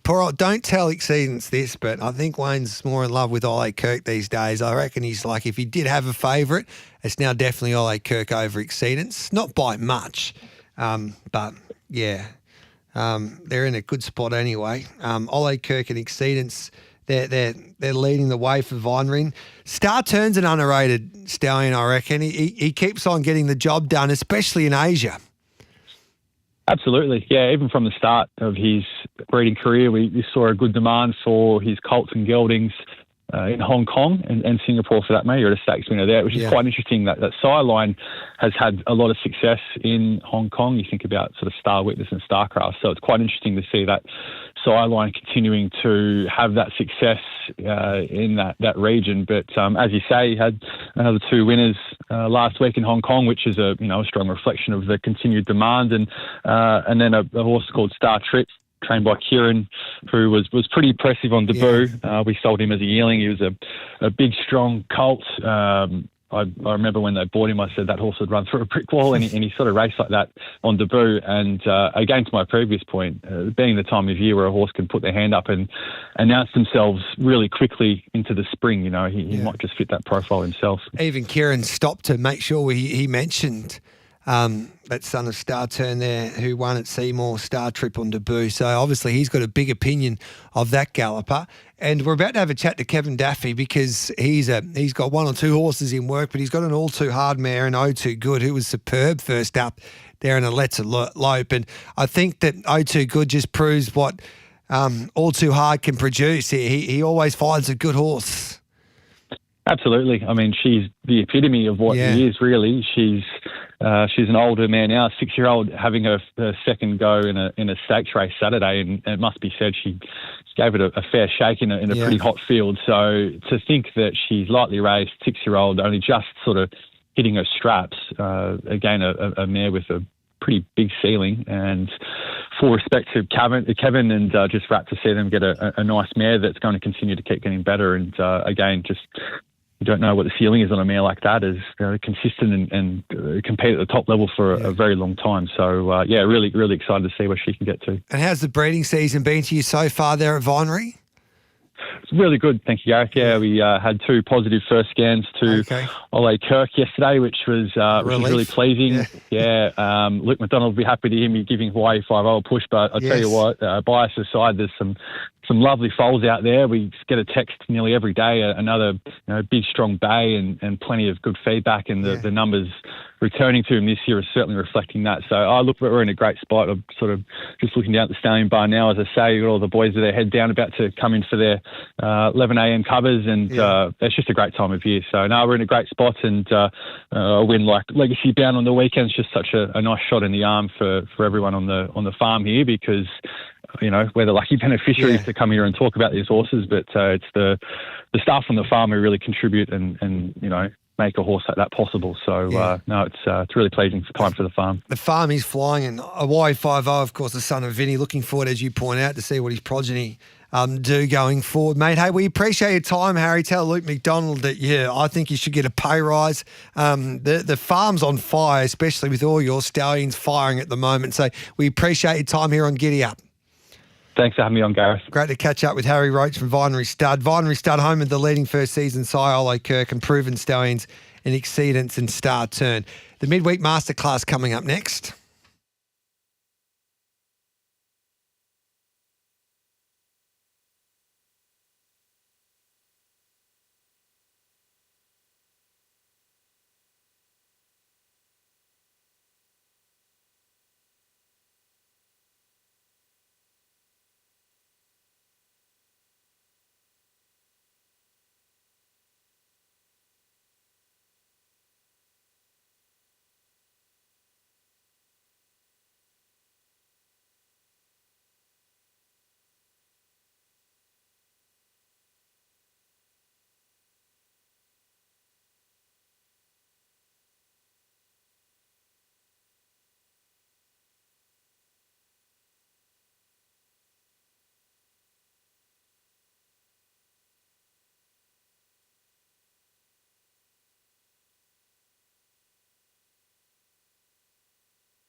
Experience the SEN Track Deck Saturday, September 20 at the SEN Caulfield Underwood Stakes. Tickets $75 at Ticketek.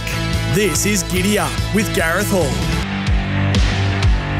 Welcome back to Giddy Up. Gareth Hall with you. Paulie Sebastiani with me as well. Some interesting text messages coming through today, Paulie. How does the slot holder for the Everest acquire a horse? Do they lease for a race, and how much roughly would they pay? They pay $700,000, Mark. Some would buy a slot off the slot holders if they don't want to have a horse. Otherwise, they come to a deal. Whatever the deal is up to them, basically. But there's a lot that goes into it. The different slot holders have different offers that they can give to the people they're trying to get in to their slot. But sometimes it's just easy. They shake hands and say, give us the $700,000 and I'll have your slot. Be very nice. And then you can just back it into Brisbane winning on the weekend as well, and away you go. The Lions will be winning. I think they will be too. I hope so anyway. We'll take the 10 o'clock news. We'll come back with plenty more.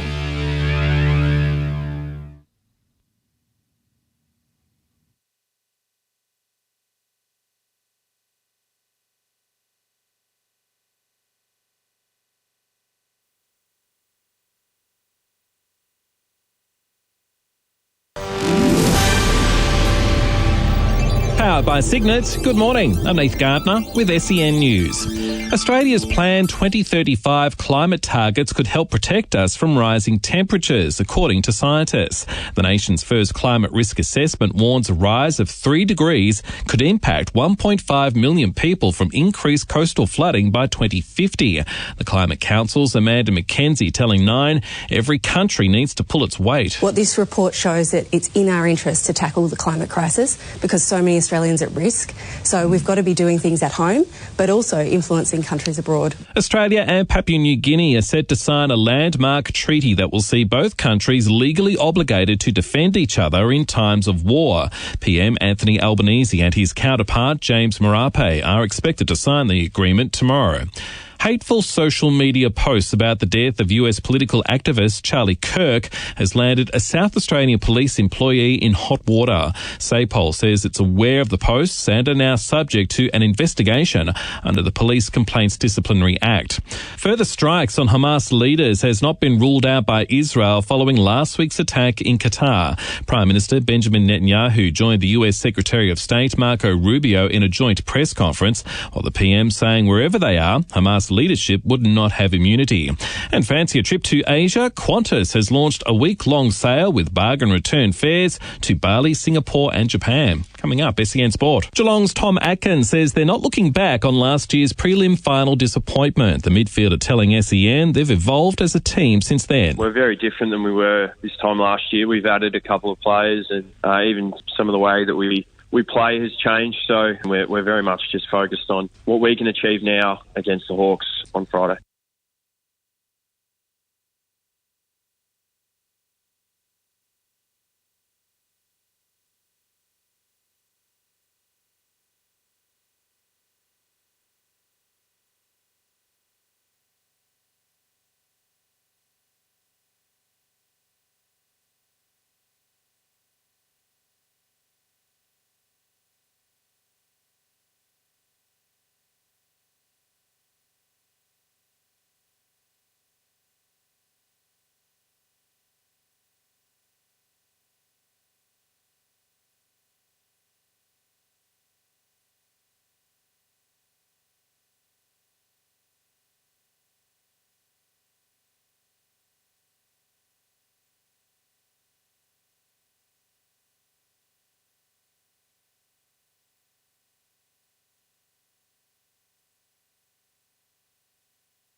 live on RSN and SEN Track. This is Giddy Up with Gareth Hall. On Giddy Up, it's now time for the Midweek Masterclass. Let's try and find you a winner at the Metro racetracks, race meetings around the country tomorrow. We're at Canterbury Park in New South Wales. We're at Bendigo there in Victoria. We've got a provincial meeting because of that Flemington meeting on Sunday in Victoria. Doomben in Queensland, Belmont in the west, and we head to Murray Bridge in South Australia. But Mark Roden joins us to kick off proceedings. We're on a soft 5 at the moment. The rail's out 6 metres at Canterbury Park. Mark, good morning to you. Good morning, Gareth. How are you? Good, thank you, mate. 7 races. What do you make of this card, and how do you think the conditions will? Well, what do you think the conditions will look like by the time 1:35 ticks over tomorrow?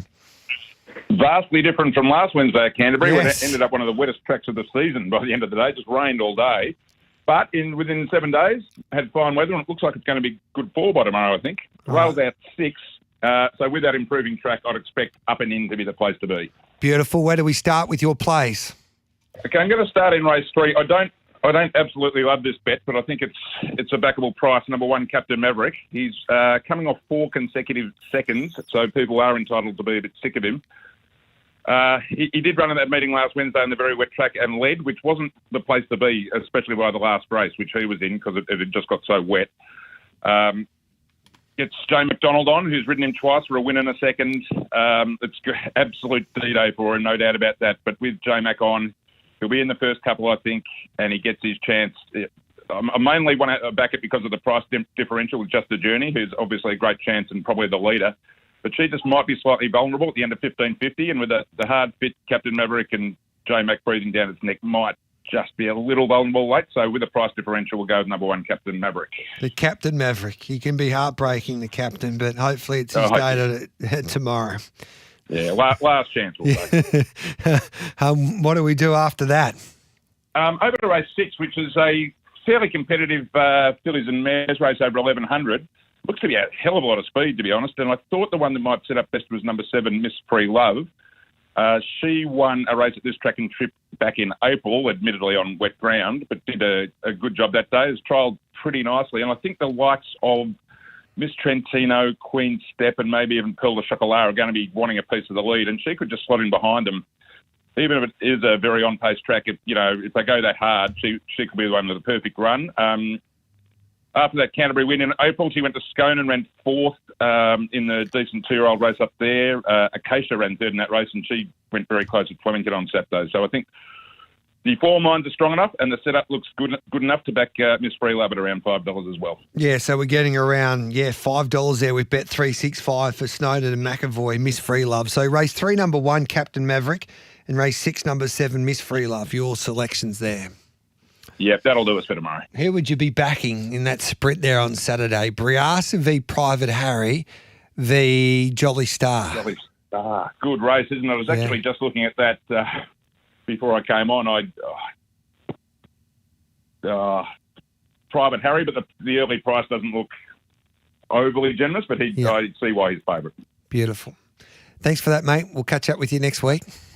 Thanks, Gareth. Bye. Great to catch up there with Mark Roden. Mitchie Lewis joins us. There's a couple of meetings that he's done the form for us there tomorrow, one at Bendigo in Victoria and the other one in South Australia at Murray Bridge. Hello to you, Mitch. Yes, morning, G. Where do we start with your plays at Bendigo tomorrow afternoon? Well, the target at the minute is the end of the card. I found a couple in the last 2 races I'm pretty keen on. So kicking off race 7, I'm going to be with horse number 8, Trembles. I think a few will find this. So I think $2.60 now is not a terrible price. I think it'll be well supported. So we saw the horse go 2 wins, first up, second up, last prep, go to a stronger race at Caulfield, was well in the market there. Probably a forgive run, end of prep run, you might say as well. 2 good jump outs since then. I think the horse can resume in good order on a track that should suit with a bit of speed. Beautiful. So that's race 7, number 8, Trembles. What else have you got for us? And then the one I'm keenest on in the last, I think he's a pretty good price. Horse number 4, Harump. Yes. So similar to Trembles, this horse came out and won its first 2 starts, one at Geelong, one at Sandown. They then took the horse to the listed Adelaide Guineas there at Morphettville, supported as well supported as favourite. Finished 4 lengths off them, though, about midfield. That was a race that On Display won. But I think it had a few issues there. So what caught my eye here was that Tongue Tie goes on after these first 2 pretty handy trials. So it's drawn nicely to the inside. I think this is a horse that, well, it started, 290 in the listed race here, floating around the 350 mark last I had written down here. So I think Harump's some good value early, G. So race 7, number 8, race 8, number 4, your plays at Bendigo so far. And then we go to Murray Bridge in South Australia there for a Wednesday afternoon. Yeah, so the one that I'm trying to pick off a price early, hopefully, G, race 6, horse number 5, Pelvecchio. Now, she went around in some of those staying feature races through the SA Carnival. She's 6th in the Oaks, 5th in the Group 3 Phillies Classic. So clearly she'd be better over more ground, 1,400 metres, but she has run well here before Murray Bridge, 1,400 metres in the 66. This is a benchmark 58 for a horse that was going around at group level last prep. I just think with her class, it could shine through here. I think she gets in really well, way down in class. Like I said, the trip might not suit her, but I think it sets up for her. And like one of the horses, the Main Danger, horse number 1, Pirate, it's going really well, but it's got to transform Port Augusta dirt form onto the grass here. So that's where I'm just hoping we can get a little bit of a price on Pelvecchio and take the risk that she'll be hitting the line well enough first up. Race 6, number 5, Pelvecchio there for the Stokes camp. Fellas, have you done the numbers? What's the chance of Sepples making the final field as 16, currently 20th in order for the Sir Rupert Clarke Stakes at Caulfield? We did that at the start of the show and we went through that yesterday as well. At the moment, the nominations there for the Underwood Stakes, not the Underwood Stakes, the Sir Rupert Clarke. And I think we just had her in. Another will be going there. Royal Patronage will go there, Here to Shock, Pinstripe. No Tuvalu, Ferocci, yes. Arkansas Kid, yes. Airman, no. Sarastro, yes. I think we're going to. I think the Archibald runners, Port Lockroy and El Muhir, they're the horses that might get in their row. But we'll check with Robbie Archibald or Annabelle. I don't think one of them might go, but I think we've got him in, Sepples. So I reckon he's an odds on to be in the Sir Rupert Clarke Stakes. I've definitely got 3 out of the top 20, and he's 16. He's 20th at the moment, so he needs one more to go. But I don't reckon Annabelle and Rob will bring both Port Lockroy and Alma here. But I'll get that confirmed. Good on you, Mitchie. No worries, G. You have a good one. I was looking with you. I agree with you there. The only one that's caught my eye that I might say, See You in Heaven, maybe. I think she was nominated last week. I don't think it's going. Yeah, that's another one. No, that's not I was going to say, I thought that suggested there was an issue there. So there's another one you might take out of that as well. Yeah. Thanks for that, mate. Appreciate it, Mitchie. Thanks, mate. See you later. 11 minutes past 10. I've got some midweek masterclass numbers coming through now for Chris Nelson. The rail's out 9.5 metres. We're on a soft 5 at the moment. And the selections there for Chriso tomorrow. I'll just get them on my screen. Here they go. He likes race 3, number 9, Wooten Height. That's son of Wood and Bassett. And Lonesome Soul, race 4, number 9. So race 3, number 9, race 4, number 9. Those are the tips, early doors for Chris Nelson. Those markets will come out later today with Bet365 at Doomben. 12 minutes past 10, we'll take a break. We'll come back with the Bet365 Country Racing Hour.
Caulfield comes alive with Group 1 racing at the SEN Caulfield Underwood Stakes. Tickets just $20 at Ticketek.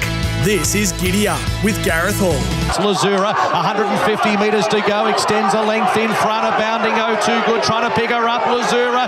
Now O2 Good trying to pick up Lazura. It got tight, Lazura, just one. She was really good. O2 Good there, first up this campaign, and she's a daughter of All Too Hard and Kevin Daffy, who joins us now, trains out of Pakenham, and he kicks off, of course, the Bet365 Country Racing Hour. G'day, Kevin. Thanks for your time, mate.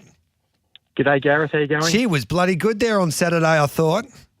She was sensational. Yeah. Sensational. No, I was so proud of her. Yeah. Did you expect that run from her first up?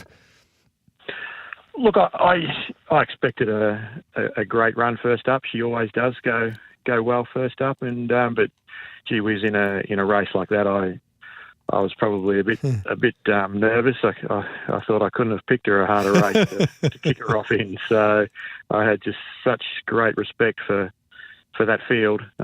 It was a tough race, and for her to do what she did was just amazing. I guess now with her ratings, however, there's no real hiding for her. She has to take on these type of horses, I guess.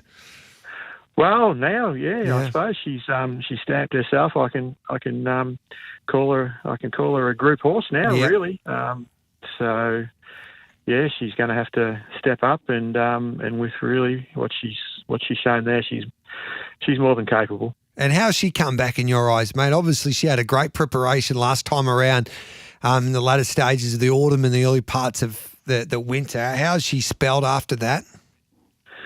Oh, she spelled sensational. She didn't have a great long spell, but she went down to Ballerine Peninsula, Agistment Farm at Kim and Michael Howe's at Port Arlington, and one of the few places at that time of the year just had absolute beautiful paddock flora down there, that grass up to your knees, where the rest of the state was still sort of really in the throes of the drought, and she just had a terrific time down there, and came back very happy and in great order. She's only had the 13 starts, so soundness wise, how's she tracking this time in? Is it better than previous campaigns? Oh, her soundness is no issue at all.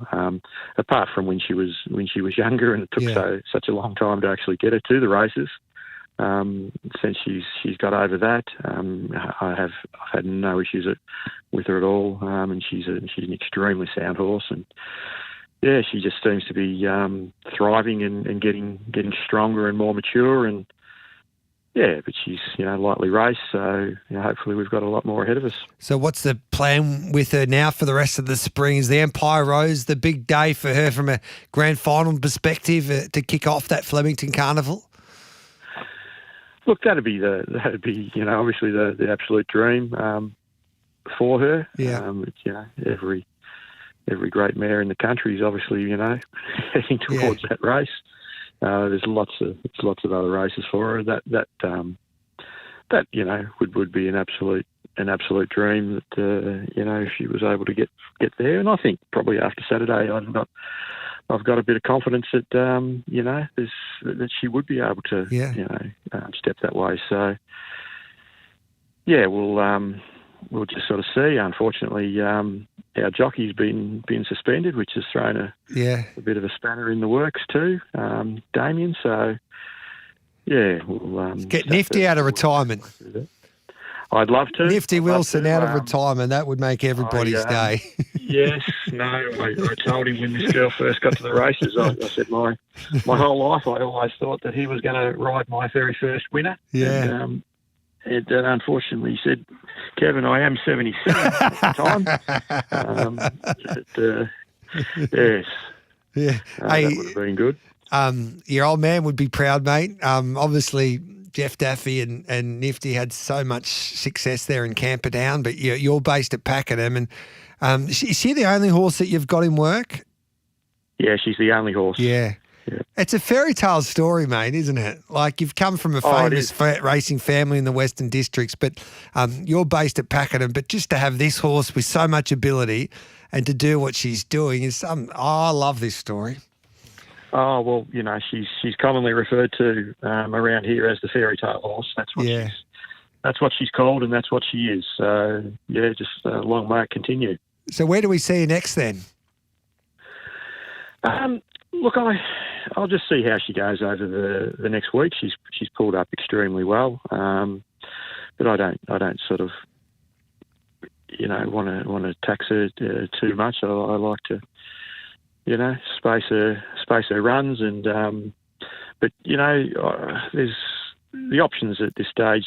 Probably if I'm fully happy with her over the next week, that she may head to the Stock Stakes at Moonee Valley in 2 weeks, grand final eve, or otherwise, you know, maybe the Rose of Kingston back at Flemington in 3 weeks. So, yeah, Damien can't ride her in the Stock Stakes because of his suspension. So, yeah, we'll work that out over the next week or so. I think there'll be a few people looking to help Damien out and just say, "Well, we'll warm the seat for you, Damien." There's a few that are happy to do that. So yeah, we'll work through that. Because that does come into, you do take that into consideration. Damien knows this horse better than anyone, and he gives you good feedback on the horse as well. And it's important, I would imagine, for you with just the one horse in work to have that relationship with the jockey. Absolutely, yeah. We really sort of missed it a bit through the autumn when he was in Japan. Unfortunately, he's also heading back to Japan again shortly as well. So that's another thing to sort of navigate. But yeah, he knows her extremely well. He's a tremendous. You know, I'm quite biased, both with my view of my horse and my jockey, and I think he's the best in Australia and one of the best in the world, and you know, very lucky to have him, and you know, got a greatest relationship. His father-in-law, obviously Billy Cirkey, was a great friend of Dad's, and has been very, very helpful, you know, and a friend of mine now, and it's nice to have that relationship there, and yeah, but obviously things happen with, you know, suspensions and injuries and those sorts of things. You just have to navigate your way around them. And D Lane's a good man. He comes from a wonderful family in WA, and I've witnessed it firsthand. He doesn't forget where he comes from, and I reckon he would get such a thrill riding this horse for you and knowing the story behind her. And I think he does. My daughter said she was listening to some guys on a podcast from Sydney, and they were calling him Robin Hood because he was. You know, he was helping the little fella out. You know, so thought that was a good name for him. Yeah, 100%. No, he's great, and you know, I'm just so humbled to have someone, you know, for this little guy out here at Pakenham with the one horse to have him and on part of the team is really amazing. Well, it was great to see you back at the races, mate. It was a superb effort first up, and it proved I think she belongs in this type of company. Like Lazura is going to be hard to beat wherever she goes next. I know that they've got a big opinion of her, and you got very close there on Saturday. So bring it on, mate. Yeah, bring it on. No, we'll be there. Yep. Good luck. Hopefully we see you at the races soon, mate. That Friday night will be absolutely sensational at the Valley if she goes there. You got Pride of Jenny and Treasure the Moment and Lady Shenandoah and Barrakill and those type of horses in Amoya as well. So it might be one of the best nights the Valley's seen. So looking forward to it. And Gigi. Yes, and Gigi, 100%. 100%, brother. Hey, thanks for that, Kev. You're a bloody star, mate. So happy for you. Well done, mate. No worries. Thanks very much. There's Kevin Daffy. His old man was a dead set legend, and so was Neville Wilson. In Camperdown. They had so much success over the years, and it's just great to see Kevin with his only horse doing what she's been able to do. 27 minutes past 10. I'll take the news and then we'll come back and continue on the Bet365 Country Racing Hour. Nassim Dilmi's kicking plenty of goals now. He worked alongside James Cummings for a long time, and now he's training on his own, and he took out the Bathurst Cup there on the weekend.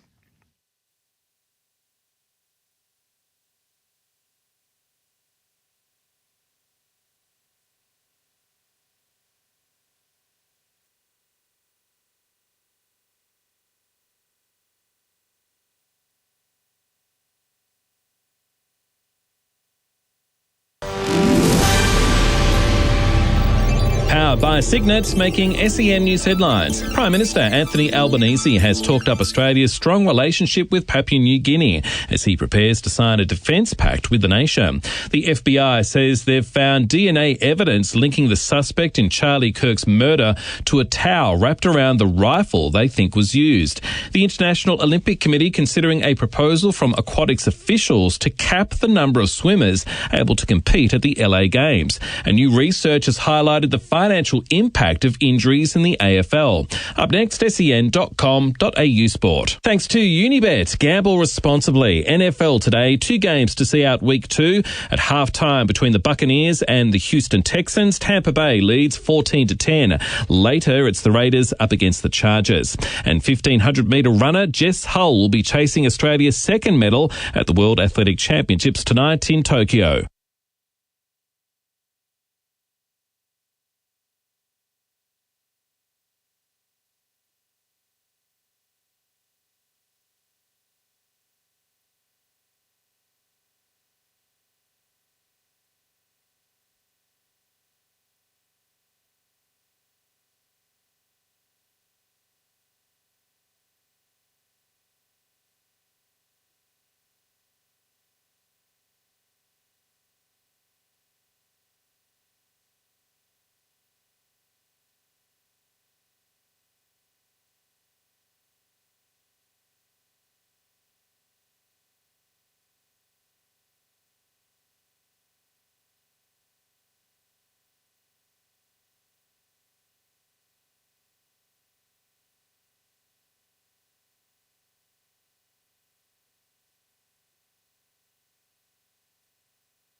Experience the SEN Track Deck Saturday, September 20 at the SEN Caulfield Underwood Stakes. Tickets $75 at Ticketek. This is Giddy Up with Gareth Hall.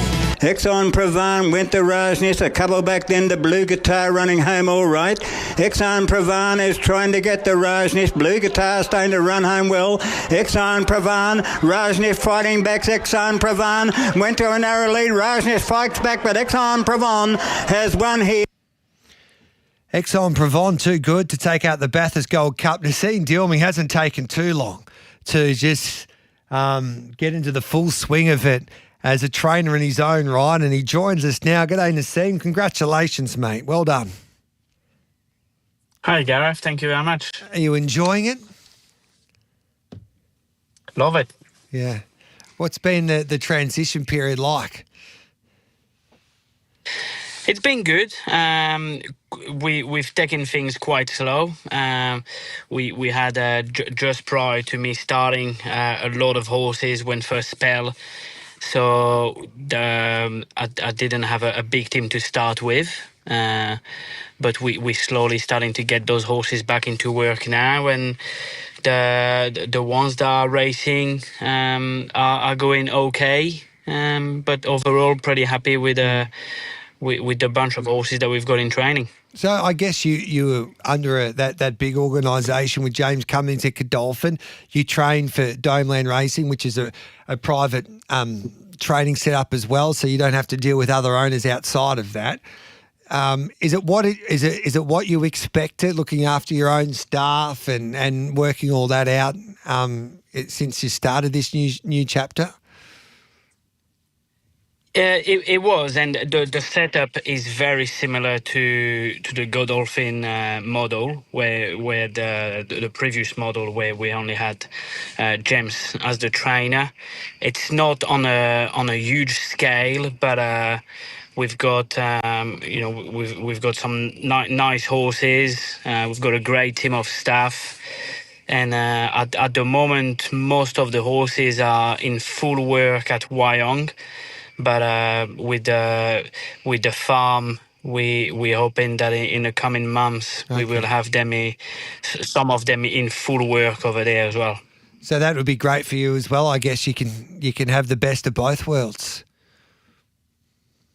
It would be ideal, yeah. The facilities over there is. We've got excellent facilities. There's a swimming pool. There's a 3,000-meter grass track. and we've got paddocks as well there. So during the day, the horses could potentially go out instead of staying in the barn. But I'm quite thankful to have all those facilities. You know, many trainers are not as lucky, but we make the most of it. How many horses are you working then in full work at the moment? In full work, we've got 20 at Wyong, and we've got about 10 in, I would say, in pre-training at the moment at the farm. But we can accommodate a lot more than that. Yeah. And who's your best horse at the moment, Nassim? Well, at the moment, Aix-en-Provence is probably my best horse. I've had 2 winners so far, and he's won both races. Yeah. But now we've got some nice horses that are currently just coming out of spelling. We've got Matcha Latte. Yes, he's a very nice horse. He's lowly rated, lowly raced, but he's rated close to 100. So. He's a nice horse. He won the provincial championship last year, so it'd be excited to have him back. But we've got some nice horses coming back into full swing now, and we've got a nice 3-year-old filly called Sapling. Yes, she placed in town last prep. She's just back in work now, and she'll be targeted towards the 3-year-old Magic Millions if things go well. But now we've got a nice bunch of horses that I'm really excited to get going soon. So how do you source your horses? Are they bred on the farm, or do you buy horses at yearling sales? How do you go about getting the team there? So we've got a lot of privately, well, not a lot, but they do breed their own horses. Yeah. So they've got brood mares, and they send them to the stallion that the team decides would suit best. But they do purchase a lot of horses. Last year they were pretty quiet at the sales, the Domlin guys. So hopefully with a new training setup, it'd be ideal to get quite busy for the upcoming sales. We've got they've been active in the past in European sales at Newmarket, so that's in October. So that might come a little bit early, whether we go to UK and purchase horses there. But I'd say the next one will probably be Magic Millions. So hopefully we'll be pretty active there. So at Domlin Racing, then, how much say do you have on those horses? If you purchase something over there in Europe, or heading to the yearling sales? At this stage, we haven't really talked about what would be the plan. But the team gets together. There's about 4 or 5 of us to see. We'd be looking at the book and be like pretty much like every trainer would. You make a short list, and then you work on budget. So it's things that we've had a minimal chat about at this stage, but at least we talked about it, and hopefully we'll be pretty active there. And how have you gone watching a few of your favourite horses there competing with different trainers and watching them closely? Obviously, you would have built a relationship with those horses now. How have you found that since the new season kicked off? It's been good, like when you see all the older horses that are still going really well.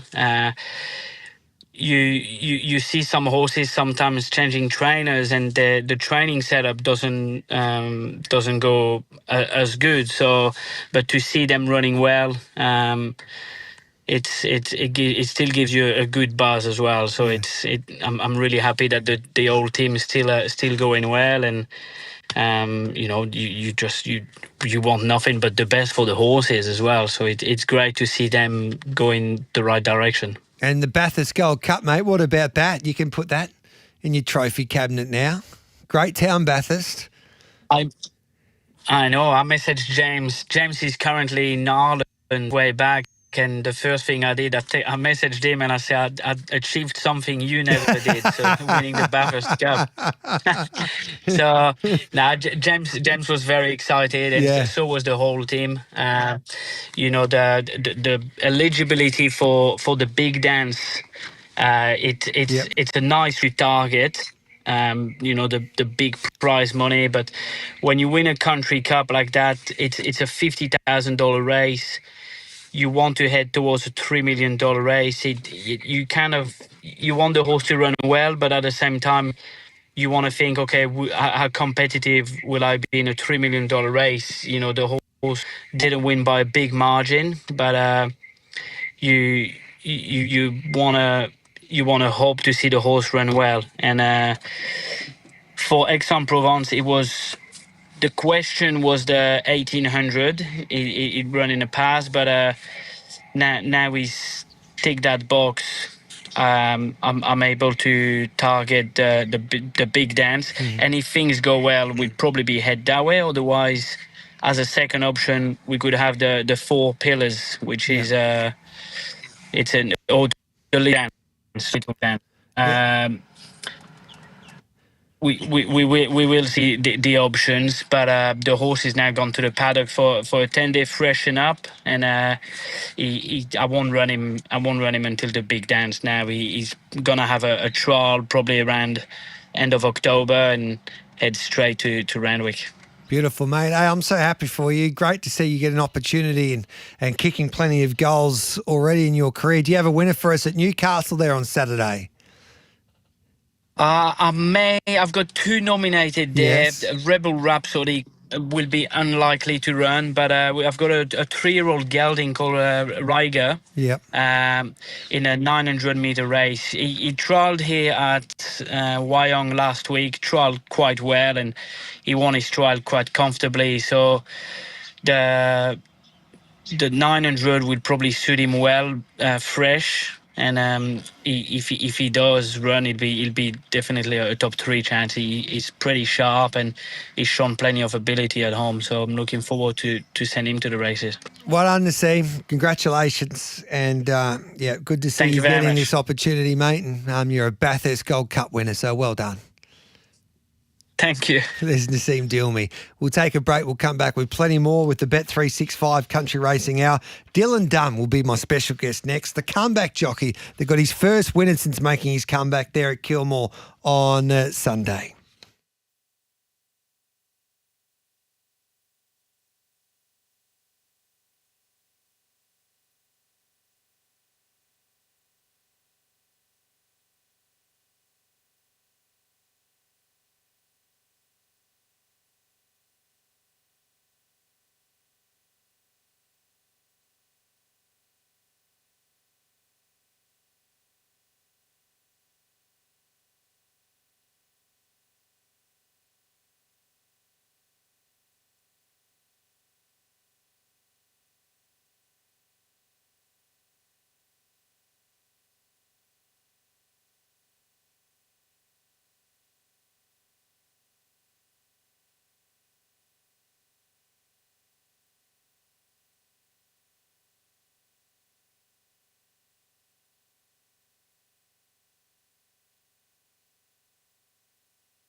Caulfield comes alive with Group 1 racing at the SEN Caulfield Underwood Stakes. Tickets just $20 at Ticketek.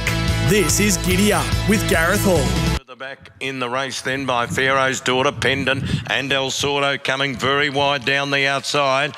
Our Ember had got up to the lead. Pharaoh's Daughter and El Sordo are trying to gun it down. El Sordo's the widest and comes over the top. El Sordo with a big finish beat Pharaoh's Daughter. Our Ember. That was Dylan Dunn's first victory back since he made that comeback in the saddle for Jamie Edwards there at Kilmore on Sunday. He's been training a few horses as well and he joins us now. G'day Dylan, well done there mate. Yeah, thanks, Gareth. How good to be back in the winner's stall. It's been a while between drinks, but, geez, it felt good. What inspired you to come back? Mate, I just absolutely love being a jockey, everything about it. I think just being a professional athlete in general has always been very high on my agenda, and obviously had the pleasure of watching my old man be such a big part of the sport and everything he's been able to achieve. I want to try and replicate that the best I possibly can. And whilst I was forced onto the sidelines because of injury and, decided that I would take out that dual license, it just wasn't probably satisfying me enough to warrant, pushing on with it for the next sort of 20, 30 years. I really wanted to get back in the saddle and have one good last crack. For how many years that is, I don't know. Obviously, the life of a jockey, you just don't know, but my weight's in such a great position that I hope that I can do it for the next 20 years. Like I said, it just was one of those things that training probably wasn't fully satisfying me, and you've got a limited shelf life as a jockey. Yeah, so no regrets basically. Pretty much. I just I went to Hong Kong about 2 or 3 months ago, and it just reignited that spark to want to try and get back into the saddle. The original plan was to try and have a dual license, but because I'd been out of the saddle for so long, that wasn't able to be done at the time, and then I got so busy with training and things like that sort of got pushed to the side. But like I said, went to Hong Kong, got that spark sort of reignited, and then came back, started to work on my weight, looked into a different plan of how to do things, sort of tried to build the team around me the best I could to try and make that was as easy as possible. And it seems to be working. So there's no reason not to come back and try and chase those dreams. I love it, mate. So what are you doing differently than you did before, especially regarding your fitness and weight? Yeah, so I went and did all the tests you possibly can, and it showed that there was definitely room for improvement with my diet and a better way of doing things. And to simplify it the best I possibly can, it's really just a whole foods diet at a calorie deficit, sticking away from things such as processed foods, carbs, salt. Obviously, you still need those things in your diet to some degree, but really it's back to, having your fruits, vegetables, clean protein, stay away from alcohol as much as I possibly can. And that seems to be working really well. I rode 57 on Sunday, and that's the lightest I've ridden for probably 7 years. Obviously, I've been out of the saddle, but, I was having to lose 2 or 3 kilos back in the day to try and ride 58 kilos. So I feel like I'm definitely on the right path. I feel so much sharper out there because of it. Not having to sweat as hard. You can go into a race so much better prepared. And I think, probably that winner that I did have was a good example that, the horse was pulling quite badly, in a relatively slow run race, but, didn't panic, felt really comfortable out there, just bit my time and then pulled the trigger when I needed to. And I think, being in a better position with my weight's definitely probably a good reason for that. But I'm sort of aiming to stick around that 57 kilo mark probably for the next month. But ideally, I'd like to be in a position where I can start to ride 56 or even lighter in time, especially when we start to have more of these big races around. Yeah, and it sounds like that you're in a good place, but from a health perspective as well, it's been to learn a bit about your body. You've been able to. It sounds like you've never felt better either.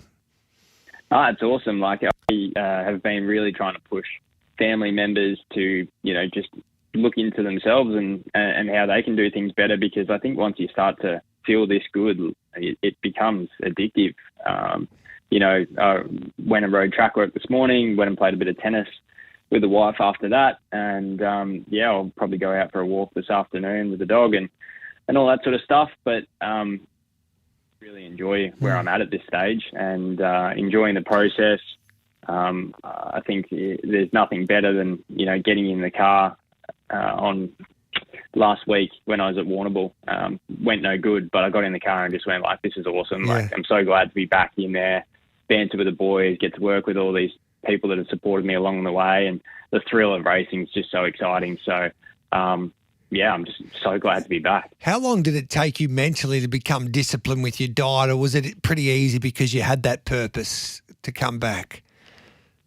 Obviously, having that purpose and goals that I'd love to achieve do make it easier. And when you are having success, it just sort of all flows naturally. But look, you're always chopping and changing things. Your body's always adapting. And in the past, I probably just didn't really look into my diet enough, or didn't sort of look far enough down the path. Yeah. A lot of jockeys are sort of learning off each other, and those old school methods of trying to starve yourself but have a little bit of chocolate just to pep you up, and whatever the case may be, or sweat on the day. But I think we can just do it so much better. And from what I've experienced recently with my weight and not having to sweat the way that I did, and just how good I feel, I've really been trying to sort of talk to a few of the other boys and just give them a little bit of advice if I can, because like I said, it's addictive to feel this good, and the amount of opportunities that may present in the future because of it, who knows?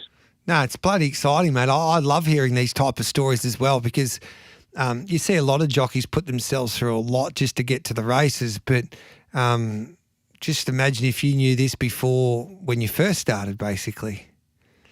Yeah, look, it's just life, isn't it? And I can't look into that too much. All I want to do is just keep looking forward, and I think just the way I'm feeling at the minute just allows me to do a lot more track work and get into stables and work with them a bit closer, because I'm not having to get back to the sauna before then having to head to the races and worry about my weight because you're feeling flat and all of that. So I'm really excited. Like I said, I've got a long list of goals that I want to achieve, but just being back in the saddle at this stage is fantastic. We'll kick off. We obviously got the monkey off the back with the first winner, but we'll continue to try and keep iterating on that and build some more relationships. Love it, mate. I wouldn't mind having a couple more questions. I've got to take a break and then we'll come back and we'll wrap up this interview. But I'm enjoying this story, and I think it's an inspiration to everyone out there that your attitude and doing what you love to do. So stay with us. I'll continue our chat with Dylan Dunn straight after this.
Experience the SEN Track Deck Saturday, September 20 at the SEN Caulfield Underwood Stakes. Tickets $75 at Ticketek. This is Giddy Up with Gareth Hall.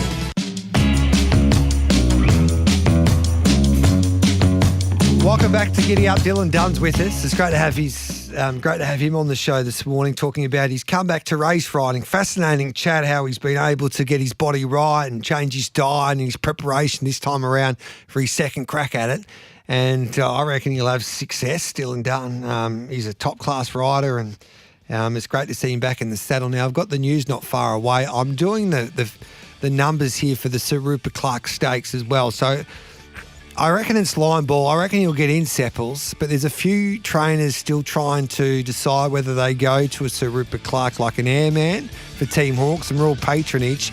Adrian Bott telling us they'll make that decision a little later on. So I'll see if I can work it out just before the show finishes today.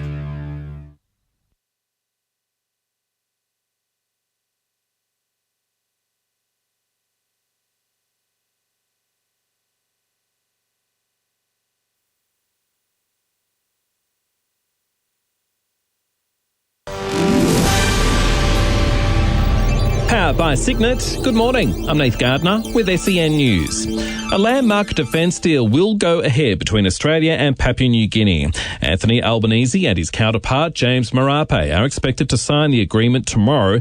The PM telling Nine the deal will mean both nations will be obligated to defend each other during a military attack. The idea that PNG would come under attack and we'd sit back and watch, of course, is something that wouldn't happen anyway, given how close our ties have been over such a period of time. In what could be a major blow for future Aussie Olympic swimming champions, they could miss the chance of heading to 2028's LA Games. World Aquatics officials have pitched a plan to the International Olympic Committee wanting to cap the total number of swimmers competing.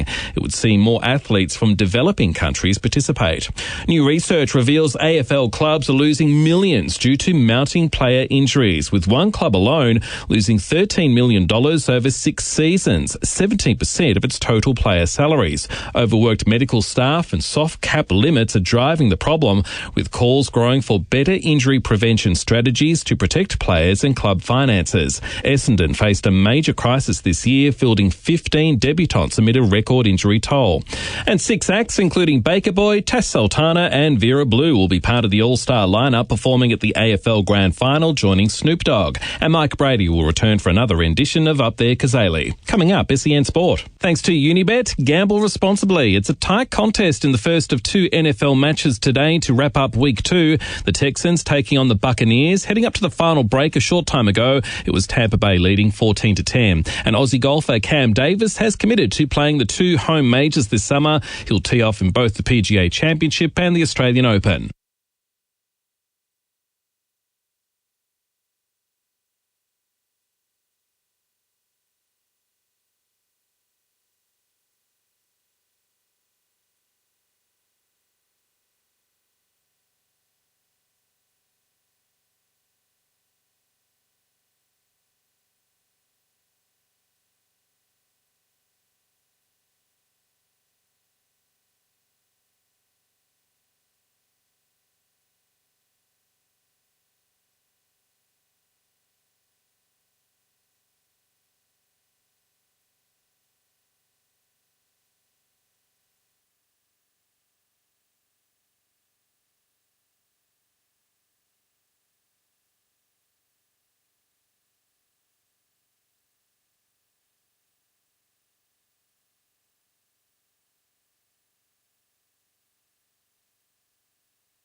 Experience the SEN Track Deck Saturday, September 20 at the SEN Caulfield Underwood Stakes. Tickets $75 at Ticketek. This is Giddy Up with Gareth Hall.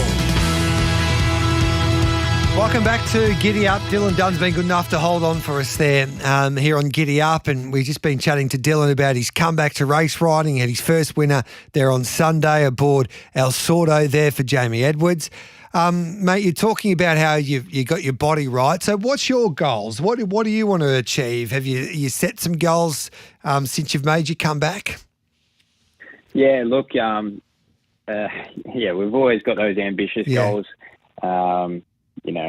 Group 1 is definitely something I need to tick off in my career to be satisfied. But ultimately, I mean, how long's a piece of string? I would love to ride in Hong Kong. Seeing the old man ride over there and have his first Group 1 winner, it'd just be awesome. If any jockey would love to be in J-Mac's position, you're going around the globe riding Group 1 winners. And, who knows? We might be able to get to that stage at some point. But at this point in time, really what I'm trying to do is just build relationships. We've ticked off that first winner. All right, now I've written out the next month. I want to ride 5 winners and I want to ride 50 horses for the month.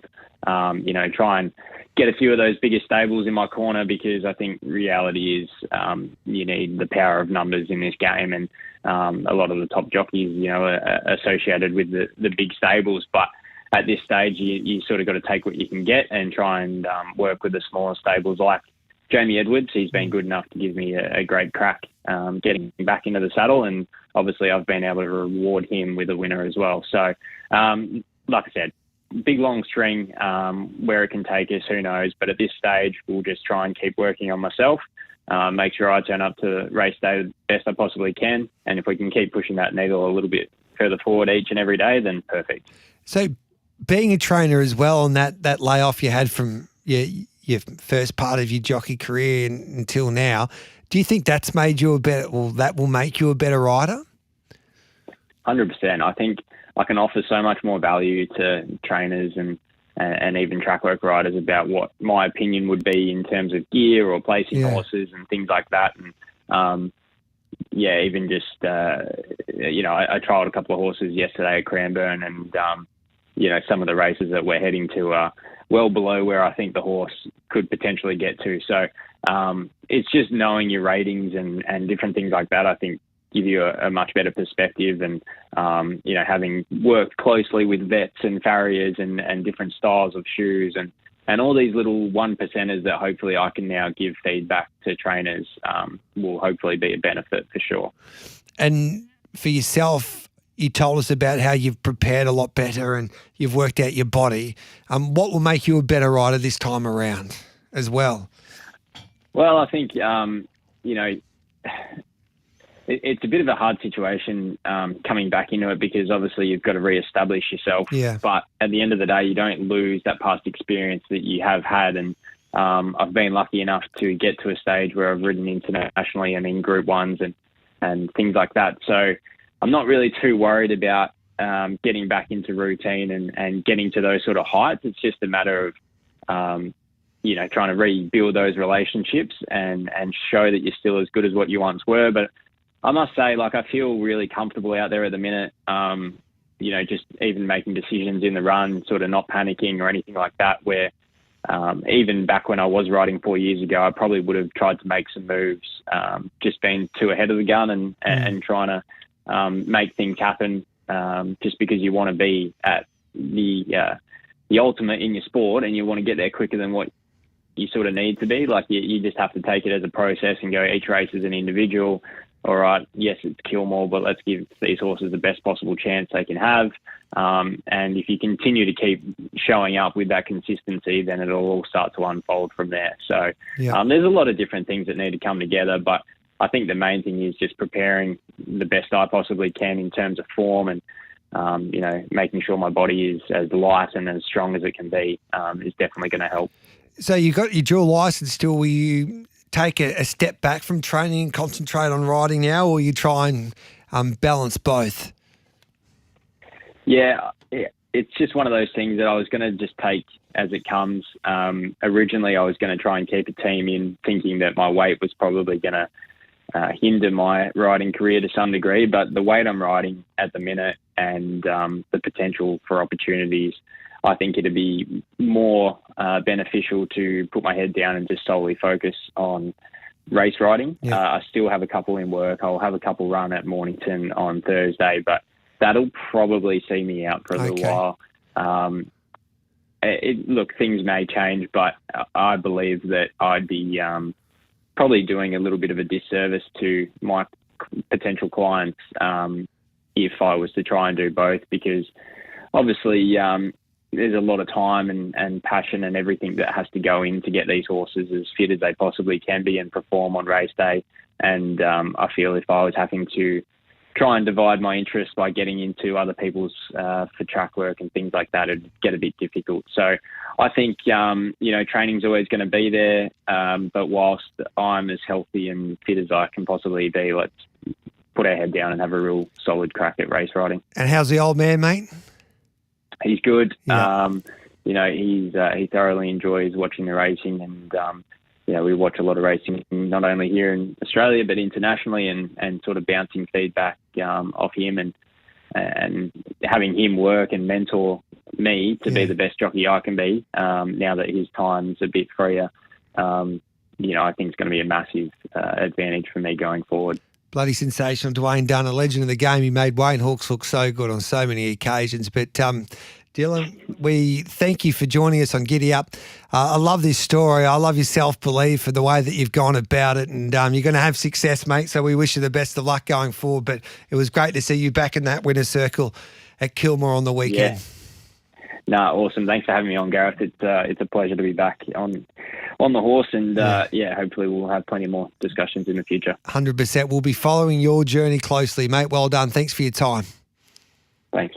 What about Jade Smith? Talking about good stories, she's only started off her racing career. She's still at high school, and yesterday at Hamilton she rode her second winner. Dubai Dancer, 200 to go, 3 lengths in front of Royal Inference. Melissa Kate, State of Maine up along the fence, and then Sacred Fort. Still Dubai Dancer in front for Jade Smith. They can't catch her, and Dubai Dancer goes all the way.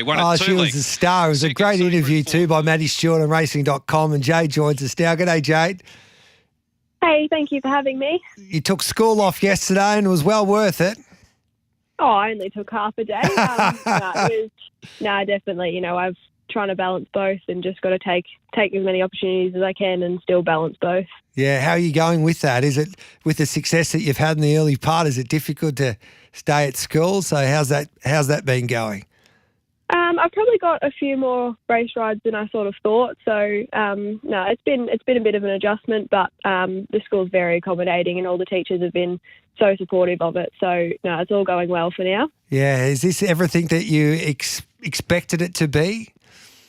It is. I've spent my whole life dreaming about it, and to finally be here and fulfilling it, it's incredible. Take us back when you rode that winner in your first ride on a Saturday at Warrington Bill, I think it was, with Spylark. Oh, that day was just, everything just worked out so perfectly. Dad and I went through the race a million times, and it just worked out exactly how we thought it would. Like that horse, she was always going to be such a perfect race ride, and we were sort of looking at that race for her anyway, and it just worked out that I was ready for it. So everything just worked out so well, and I had so much support there, and I was just so grateful for everyone that was there for me, and the owners for letting me ride her. And it was such a special day. How long was that planned for, to have a ride ready to go when you started off your career? Well, we always knew it was going to be on one of Dad's horses, one of the horses that I ride every day and that I know and we know are safe. And then, we've sort of, the whole year when I was doing my trials, I was sort of trying to figure out when I'd be going, and you just sort of don't know. And then it would have been about a month or two before it, we sort of had that race picked out, and then I was talking to the coaches, and it was just going to work out that was about when I was going to be ready to go. Yeah. And the difference, obviously, having that success with your father, Dane Smith, and then winning on a horse that you probably don't know too much about for an established trainer like Tom Dabinick with Dubai Dancer. What was the different emotions there? It was just, it was very rewarding to get that winner yesterday. You know, Tom Stable's obviously, you know, big and very, you know, very proper in Warrnambool, and it was just nice to get my name out there for a different stable and to get that success for him. You know, him and the owners took a risk putting me on, so I was just really grateful that I could get the job done for them. Talk us through your day these days. So usually I'll get up at about 4 and go to track work, and then I'll just ride a few of our horses because we've got to be home by about 7:30 so I can get ready for school. And then the days I'm race riding, I'll come to school in the morning if I can, and then go to the races in the afternoon, or I'll just do a full day at school and then come home. And Mum and Dad are usually pretty good and don't make me do the afternoon, so I can just have a bit of a rest. And how long you got left at school? It's my last week for this term, and then I've only got 2 more weeks, and then a few weeks of exams, and then I'm finished. Beautiful. And so what's the plan after that? You're going to try and mix education and being a jockey? You're just going to have a fair dinkum crack at being a jockey? I've put in some uni applications, but I think for next year I'll just put my head down and really focus on doing this because, you know, I won't be able to do it forever. So I'll try and give it the best go while I can, and then, you know, uni will fit in wherever, just so I can have that to fall back on when I can't do this anymore. But yeah, while I'm here doing it, I'm gonna, you know, try and make the most of all my opportunities. Bloody sensational. Do the teachers and your school friends know what you're doing these days? They're asking for some tips? Yeah, they do. Yeah. They've got, you know, a lot of my teachers don't know a lot about racing, but they, you know, a few of them were there supporting me at Warwick Nabil, and, you know, my principal loves horses, so he's one of the biggest racing fans you'll meet, so he thinks it's pretty cool. And then, well, my school friends, they don't really understand it too much, but they think it's pretty cool. Well, I think it's pretty cool. It was great to see your mum give you a hug in that interview as well yesterday. So, no, terrific. And well done, Jade. There's going to be many more winners to come. So enjoy the rest of the school year. Good luck with exams and good luck on the track. We appreciate you coming on. Thank you very much for having me. What a bloody star Jade Smith is, and she's kicking goals. She's only had the 12 rides and already 2 winners. 15 minutes past 11. Great to have your company on Giddy Up this Tuesday morning. Whether you're listening on your local SEN track or RSN dials, the RSN and SEN track apps, or you're watching us live on our Facebook page, the SEN app, and our YouTube channel. We'll take a break. We'll come back and find you some winners with Bag of Tips.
Caulfield comes alive with Group 1 racing at the SEN Caulfield Underwood Stakes. Tickets just $20 at Ticketek.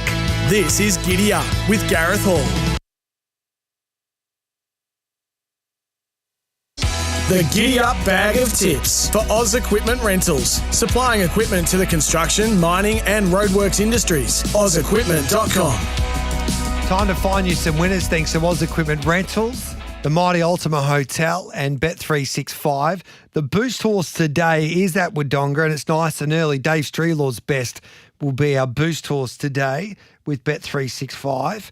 And that horse comes up in race number 1 there, and it is Eternity Star, race 1, number 2. You're getting $4.50. We got the cash there yesterday, so $4.50 with Bet365, and that offer is up to around 12 o'clock before they shut that off. We are racing at Wodonga, of course, today. Let's get a track update. Ash Hocken joins us. Good morning, Ash. Good morning, guys. What are we expecting today there, mate? At the moment, we're on a good 4 with a rail in true. It is a bit overcast. We've had a little shower, but nothing that's really recorded, so nothing much has changed at the moment.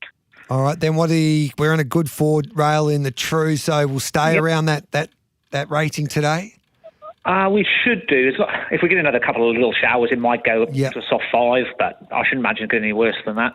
All right, what about the conditions this afternoon? What are you expecting? They're saying just some little scattered showers, maybe up to 2 mil, but the wind's going to pick up about 3 o'clock. Okay. So hopefully blow it all away and keep it a bit drier. How strong will that wind be? They're saying anywhere up to like 14 or 15 Ks from a westerly direction. Yeah. All right then, mate. So basically every horse should get their opportunity, you would imagine, today with the rail and the true? I would think so, yeah. We haven't raced for 6 weeks, so the track's in pretty good order. Good on you, Ash. Thanks for that. No worries. Let's kick off Bag of Tips with Dave Streelaw from racing.com. They're racing at Wodonga today. We're on a good 4 of the rails and the true. G'day, Dave. Morning, Gareth. How you doing? Good, thank you. What do you make of this meeting? Yeah, there's a little bit of rain forecast for some stage this afternoon, so it's a little bit ambiguous in terms of the track rating. But in terms of my absolute best bets, I'm going to get involved pretty early, so hopefully we're still on top of the ground by then. Races 1 and 2. I'll kick us off in. We just lost you there, mate. You there, Dave? Yes, gotcha. Oh, sorry, mate. I don't know where you went to. Take it away again. My next bet's on the program, race 1, number 2, Eternity Star. I like the setup for this horse. He's a second upper for long spell, but in his first preparation, he was okay first up, and then they spaced his second up run and jumped him out in between. And they did exactly that this time in, and I liked his jump out at Pakenham, and he draws an inside barrier for Brad Rawilla. So I think he'll be pretty hard to beat in the first. I thought he should have been favourite, and he has been met with a little bit of support this morning. And my best bet on the program comes up in race 2 as well, looking for a race-to-race double. The Better Husband, who's first up. I do concede that Vouchers will be hard to beat. Was quite good on debut against the Pattern, but that horse draws out. The Better Husband draws a nice barrier for young Jet Stanley, who should probably take him to the front, give them all something to catch. So beautiful. Race 2, number 9, The Better Husband, and for the great Smiley Chan, Eternity Star, race 1, number 2. Is Terry on this afternoon? Yeah, Terry is on. The People Champs, looking forward to that. So that's racing.com. What time do you start your coverage? We're on air from 1 o'clock today. First kicks off at 1:30. Good on you, Dave. Keep on dominating. We appreciate you coming on Giddy Up on this Tuesday. Beautiful. Thank you. Let's catch up with Cam Luke now. G'day, Cam. Hello, buddy. How you doing? How's things, mate? Doing really well, mate. Doing really well. Fair bit going on. Just a little bit. Campbell Brown with you this afternoon. Looking forward to that. He was in fine form with Semi Highland there yesterday. He was. He is in really hot form, and I believe he might be joining me on Saturday on the SEN track deck at Caulfield. So okay. He is ready to go. He is fired on up for a big week, and it starts today. That was interesting because he reckons it's interesting because he reckons he's got too much of a busy schedule to get there on Saturday. He went through his week so far and he said, I don't know how I'm going to fit you in. Well, that's actually what he said to me. We caught up yesterday before the show. That's what he said to me, but the information leaked back to me late last night that he was in. So we shall see. I'm a firm believer that Tag shouldn't be working. He should be enjoying the day for the way that it is for the Taggart family. So we'll see. So if it isn't Brownie, I'm one out, but we'll see. We'll see come Saturday, but going to be good anyway. Where do we start with your place? You know what? I was just listening just quickly there. I actually like Eternity Star in the first at Wodonga as well, as Dave did mention. Look, I thought last start, it was 3 wide for a little bit, ended up getting a bit of cover, but hit the line, hit a little flat spot and hit the line pretty well. So I think up in distance, which, as Dave touched on, worked last prep most certainly. So race 1, number 2, Eternity Star. Race 5, number 11, Wodonga Star May. It's easier. This is easier than last start. As long as it, from that little tricky gate, going to have to jump well to be able to get across, because it's going to have to try and control the race. And if it's half on the back foot, everything will go out of whack. Back up to the 1200 is a big plus. A couple of kilos off the back helps as well. I think everything's going to be nice. Its autumn in Sydney was really strong, and if it shows any of that form, Star May will be too good, I think, in race 5. It's race 5, number 11. Maruya, Girls Weekend, little speed map bet here. The Mitchy Beer trained horse, I think, can just lob in front and do whatever the hell it wants. Now, there's no doubt the favourite, Captain A, won't be too far away, and in the new stable, it's going to be pretty hard to beat. But Girls Weekend, she's down from the 1200, similar race, and probably a smidge harder at Kembla Grange over the 6 furlongs compared to today as well. We'll hold the fence and make gate. Going to be really hard to beat. So Girls Weekend and Captain Nay is the danger, because I think it won't be too far away. Maybe even Outside Leader is your favourite. Race 6, number 7, a lot to say. I actually liked her last night when I started the form, and then the favourite got scratched. So it's a little shorter than I would have liked, but going to be really hard to beat. Look, she deserves a chance in the 66. She's continuing to go through the grade. She gets that today. She's won here before. 1,200 metres is a sweet spot. The horse that got scratched, Jackpot Star, was probably the one that was going to supply the speed. Now, in saying that, Fire and Gentleman and 4K will both go quick. So a lot to say, we'll get out the back. But I think we'll get enough speed to be able to allow a lot to say to run on. So it's race 6, number 7. And race 7, number 8, Duplicate, is the shortest horse I'm backing today.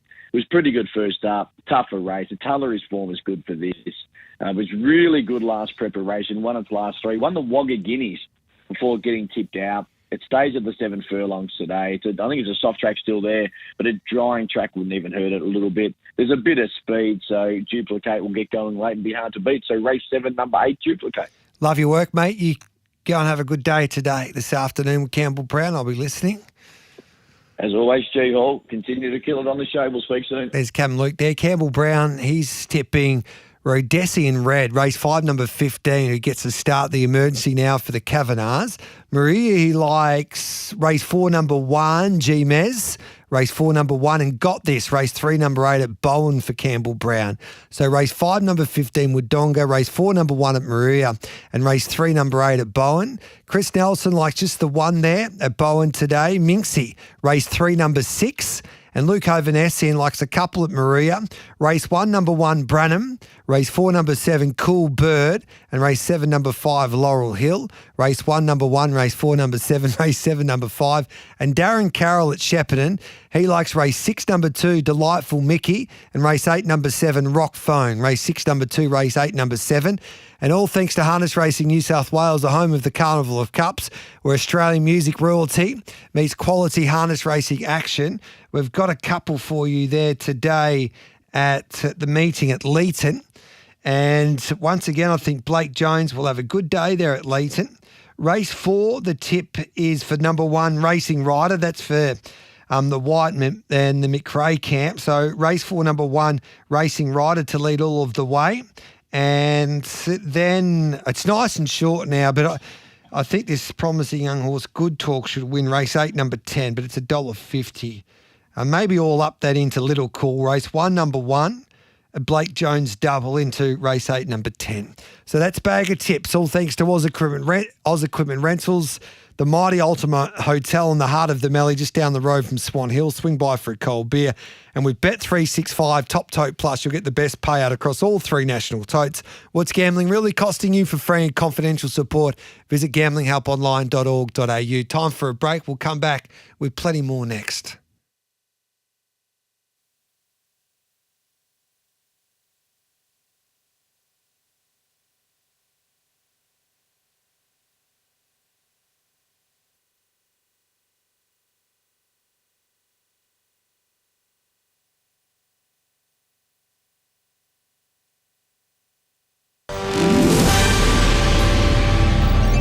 Powered by Signet, making SEN News headlines. Prime Minister Anthony Albanese has talked up Australia's strong relationship with Papua New Guinea as he prepares to sign a defence pact with the nation. The FBI says they've found DNA evidence linking the suspect in Charlie Kirk's murder to a towel wrapped around the rifle they think was used. The International Olympic Committee considering a proposal from aquatics officials to cap the number of swimmers able to compete at the LA Games. A new research has highlighted the financial impact of injuries in the AFL. Up next, sen.com.au sport. Geelong midfielder Tom Atkins is preparing for Friday's monster prelim final against Hawthorn, telling SEN stopping Hawks playmaker Jai Newcombe will be a major hurdle to overcome. Yeah, he's had a great couple of weeks. That's the beauty about our team. We've got 3 or 4 guys who are capable stoppers. So, yeah, whatever the coaches decide to do, hopefully we can execute.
Experience the SEN Track Deck Saturday, September 20 at the SEN Caulfield Underwood Stakes. Tickets $75 at Ticketek.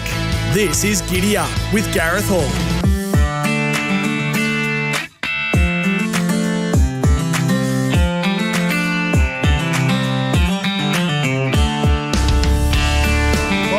Giddy Up. I don't think we mentioned this yesterday, but Jordan from Wangaratta is the winner of the $100 Ribera's voucher from yesterday regarding the simply sensational performance of the week. So when he comes to Melbourne, Jordan from Wangaratta, he can have the best seafood in Melbourne town, heading to Ribera's. Simply sensational there when he heads there in Port Melbourne.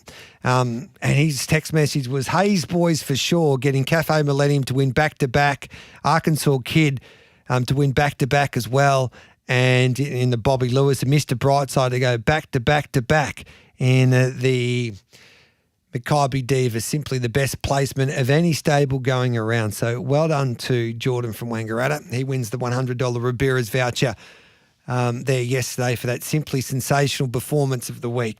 Now, we've made a few phone calls this morning regarding the Sir Rupert Clarke. What I can tell you is that Seppels is probably more likely than unlikely to get into the Sir Rupert Clarke Stakes. At the moment, out of the 20 horses, there's 16 to go around. He's 20th at the moment. He's got Tuvalu, Album Here, and See You in Heaven that won't be taking their place. And there's 3 horses that are still deciding, or the connections are deciding whether they go there or not. And they are Royal Patronage, Airman, and Pinstriped. So if one of those decide not to go to the Sir Rupert Clarke Stakes, Seppels is in that race on Saturday. 35 minutes past 11, we'll take a break. On the other side of it, we'll catch up with Adam Hamilton and Anthony Butt as we face the breeze and talk some harness racing.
Caulfield comes alive with Group 1 racing at the SEN Caulfield Underwood Stakes. Tickets just $20 at Ticketek. This is Giddy Up with Gareth Hall. Garrard's Horse and Hound, stocking the largest range at the best prices. Visit horseandhound.com.au. Live across Australia on SEN Track. This is Facing the Breeze with Gareth Hall. Welcome back to Giddy Up. Time to face the breeze. Thanks to Garrett's Horse and Hound. Let's welcome in the team. Anthony Butt, hello to you. Yeah, how going, Gareth? G'day, Adam Hamilton. Yeah, g'day, Ants. Gareth, good to be on with you. Plenty to talk about as usual in the world of harness racing. A complete domination at the moment by two men in their respective states, Adam. Cameron Hart and James Herbertson. They're unstoppable at the moment.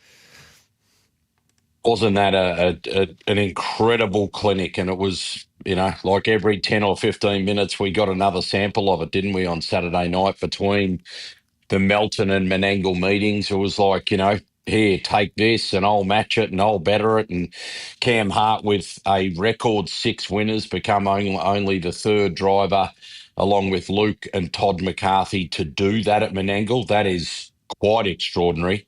And James Herbertson, of course, with the 5 winners at Melton, which equaled a record by him. So, yeah, incredible. They're both at the peak of their powers, these young guys.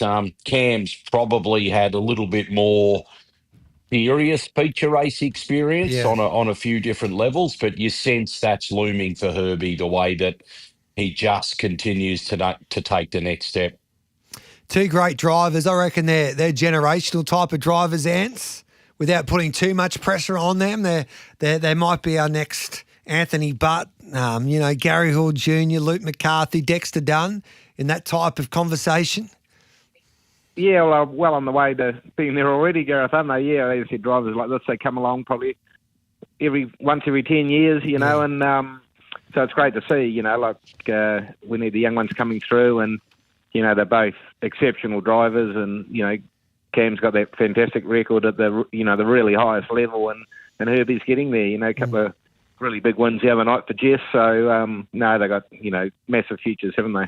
I think that was the other story of the night there, Adam, the story of Jess Tubbs to have the success she did in those feature races with the 6-7 months she's been through.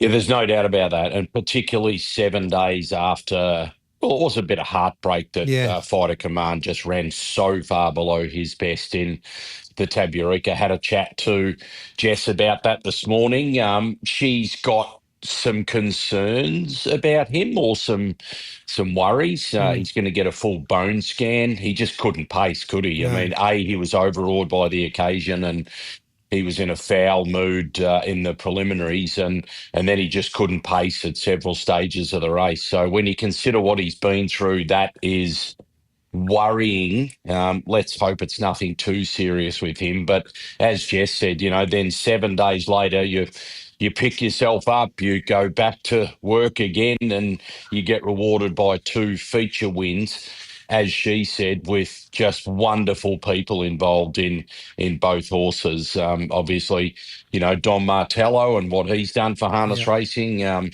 Obviously, with the win of Tracy the Jet, who looks a star on the rise. And the story around Howdy Mate is just phenomenal. As the name suggests, a real American connection through Nancy Tactor. Ants can tell us more about Nancy, but she's from global harness racing royalty, isn't she, Nancy? Yeah, well, she's Jimmy Tactor's daughter, and Jimmy dominated the US for a long time. He was originally from Sweden, but he came over, I don't know when, probably in the 80s, and, he was just the best. And then he sort of stepped aside the last few years, and Nancy's taken over and had enormous success as well. So, really great that they're getting involved down under, and, Nancy's got a lot of friends down here. We all know her pretty well, and obviously Dexter's got a great connection with her. He drives a lot of her horses. So, it's a worldwide sport nowadays, and, Michelle Crawford's in there too from Crawford Farms, who's really big breeders in America. So, it's fantastic. Adam, what about this Drivers' Championship, the Ultimate Drivers' Championship that had its first ever running there last year in Brisbane, or this year in Brisbane in February? So nominations closed last Friday. What are you hearing? I'm hearing that the response has been terrific, and we would expect nothing less from that given the success of year one. They've obviously tinkered with it a little bit. I like the changes they've made. You could argue they could have put even the slots even up a little bit more, but I don't think they wanted to be too expectant or almost arrogant after year one, but it was an enormous success. I know, it's largely kept under wraps, but I'm hearing there's a lot of positivity around the response to it. And I understand that already a syndicate is being put together to bring another massive name down from North America. We could see two North Americans, I believe, rocking up there in February. You think what Dexter brought to the table and Björn Goop. Here's another one for you. Apparently Björn Goop's been talking to people saying, don't worry about paying me to come. Like, I'll just pay my way. I had such a great trip last time. So what there's happens no greater there? endorsement than that. What are the changes, Adam? No, the changes are that obviously all slots are back open and everyone's had to apply for them again. So, then they'll settle. If I miss out on a slot, Yeah. I'll be ropeable, Adam. How can the defending champ miss out on a slot? You shouldn't have to reapply. I don't think you will somehow. So. Yeah. I don't know. I know where you're coming from. I don't think you guys will miss out on a slot after what you brought to the table. Their learning out of last year was that having syndicates together in slots was a massive result because it brought 50 or 100 people to each group, and they had all those little marquees full of people. So that was a learning. They'll certainly look to get more syndicates involved. And there's so many drivers that didn't compete last year who would be walk-up starts this year. So, I know pretty much everyone who did compete last year would love to be back. My gut feel is we might see 3 or 4 of them back and then 6 fresh faces. And when you consider, we've just spoken about Cam Hart and Herbie, neither of them unbelievably were in the series last year. Either and was then Anthony. Ants, you got Zach Butcher in New Zealand. You've got, and then over in the States, yeah, sure. We obviously had Yannick Jingar and Dexter Dunn, but you've got, guys like James McDonald from Canada who was busting down doors and couldn't get a spot in last year. Tim Tetrick, who I'm told might have kicked the cat when he learnt that he wasn't going to be part of it. So, that's how good is it that people give enough of care enough about it to actually want to come to the other side of the world to be part of this. It's egos, it's pride, and it's a bloody good time, as we can attest to last year. And Nance, you just need to get a syndicate organised, which isn't easy to do. I think a few people have tried it because you've got to get everyone to sign it, but it will be interesting to see who does get the slots this time around, Ants. Yeah, I think I agree with Adam. I think a few new faces would be good. You'll obviously some come back, but as I said, the more you can get involved in this kind of thing, the better. So you don't want to see the same 10 drivers going it every year. So now if we get some new faces and, but people like Luke McCarthy wasn't in it, Chris Alford, there's so many great drivers, Blair Orange, so many great drivers that couldn't get a slot last year. So, you could probably fill 20 slots easy. Could you do that, Adam? Could you get it, could you go bigger and then could you just go from, make it like I know Queensland have done a wonderful job to put the money up, but you could even get everyone to go, to come together and you could go to Albion Park and make a week of it, Melton, Menangle, Gloucester Park and go around the country. I just think you've got to be careful that you don't kill the golden goose here and get too greedy too quickly. It really worked condensed into 2 nights. And when you're talking about drivers coming from the other part of the world, coming for 3 or 4 days is doable. Coming for a week and a half is challenging. So I think I'd bet it down first and just stick to what we're doing. And to the point of other drivers wanting to get in, I think that was part of the beauty of year one, that the hunger is there. I wouldn't increase the drivers. I would want a lot of fresh faces in it, but I want people, annoyed they weren't part of it and doing whatever they can to be in it next year, the whole supply and demand thing. So does Dexter still demand first-class tickets to get to Brisbane once again, or does he have to, like, since he finished midfield, he has to ease back a little bit? I don't know. Ants knows Dexter better than I do. Ants probably manages him. So it might be the only way Dexter travels these days. But yeah, look, I don't even know whether Ladbrokes will have a slot in it, Gareth. So that remains to be seen because, I'll be honest, if they've got a stack of other people wanting slots, we had the experience last year. We would probably let others be involved this year, and then Dexter might have to fend for himself. He'd probably buy himself a slot there, Ants, but it's going to be interesting who does get the slots. There's no doubt about that. What can we look forward to this week, Adam? There's still plenty happening. I reckon the Victoria Cup will come around pretty quickly. Well, it will. So a couple of updates, little bit of newsy updates. Leap to Fame will trial next Tuesday, so in a week's time at Albion Park, and Grant Dixon's want is for him to have, if possible, 2 lead-up races in Queensland before he goes down for the Victoria Cup. I don't think Swayze's in this weekend, so he'll probably go around the weekend after as he prepares for it. I know Kingman's going to make the trip down if he can get his way into a Victoria Cup. Luke McCarthy's looking at that with him. A little bit of news about a horse who won't be in it and ties back to Jess Tubbs, who we just spoke about. This move surprised me, but just sent through a story to the RaceNet team that Better Eclipse has moved over to Gary Hall's senior stable in Perth. So, I would have given it to Junior, but anyway. To target. Yeah. Oh well. Same thing. I'm only joking. I don't know. Maybe Junior has got it. Who knows? But it's in that property. Someone's going to train it. But look, I did ask Jess Tubbs about it, and typically classy Jess style. She didn't really want to get into it, other than to say, "I'm glad the horse has gone to a leading stable, and we're going to miss him around the place." But I struggle with that one. I got moral issues over moving that horse when he won 1.3 million and came from nowhere for Jess and Greg Sugars. I totally get that owners can move their horses wherever they want, but this just doesn't sit comfortably with me, this one. Ants, we've got about 45 seconds. Any winners for us?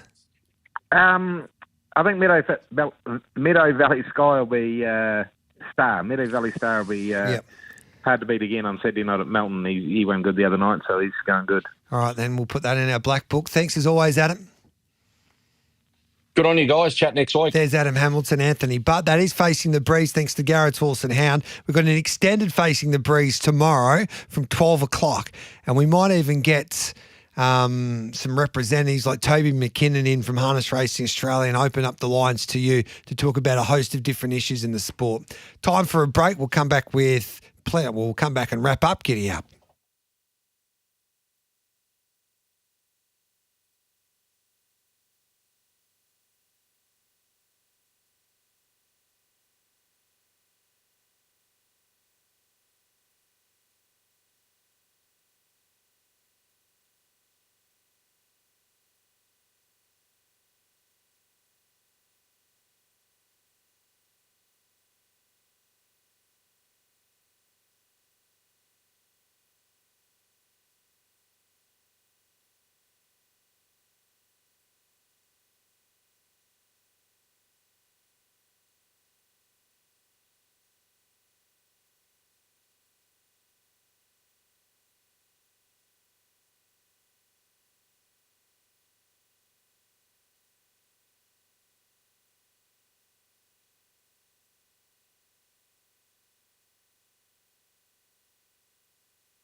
Experience the SEN Track Deck Saturday, September 20 at the SEN Caulfield Underwood Stakes. Tickets $75 at Ticketek. This is Giddy Up with Gareth Hall. Welcome back to Giddy Up. Don't forget, 12 o'clock, we've got the weights will be released there from Racing Victoria. So 12 o'clock today. I think it's live on racing.com. I'm pretty sure it is. It'll definitely be on the social media platforms and the website there at Racing Victoria. But yeah, so the all-important weights for the Melbourne Cup and also the Caulfield Cup will be released in the next minute or so. It'll be announced anyway. So we'll keep an eye on that, and we'll have the fallout from all of that tomorrow morning. David Hagan will be my special guest in the studio, the chief handicapper for Racing Victoria. But for now, have a great day. I'm John Henry to take you through the afternoon on RSN and the boys on SEN Track at about 1 o'clock.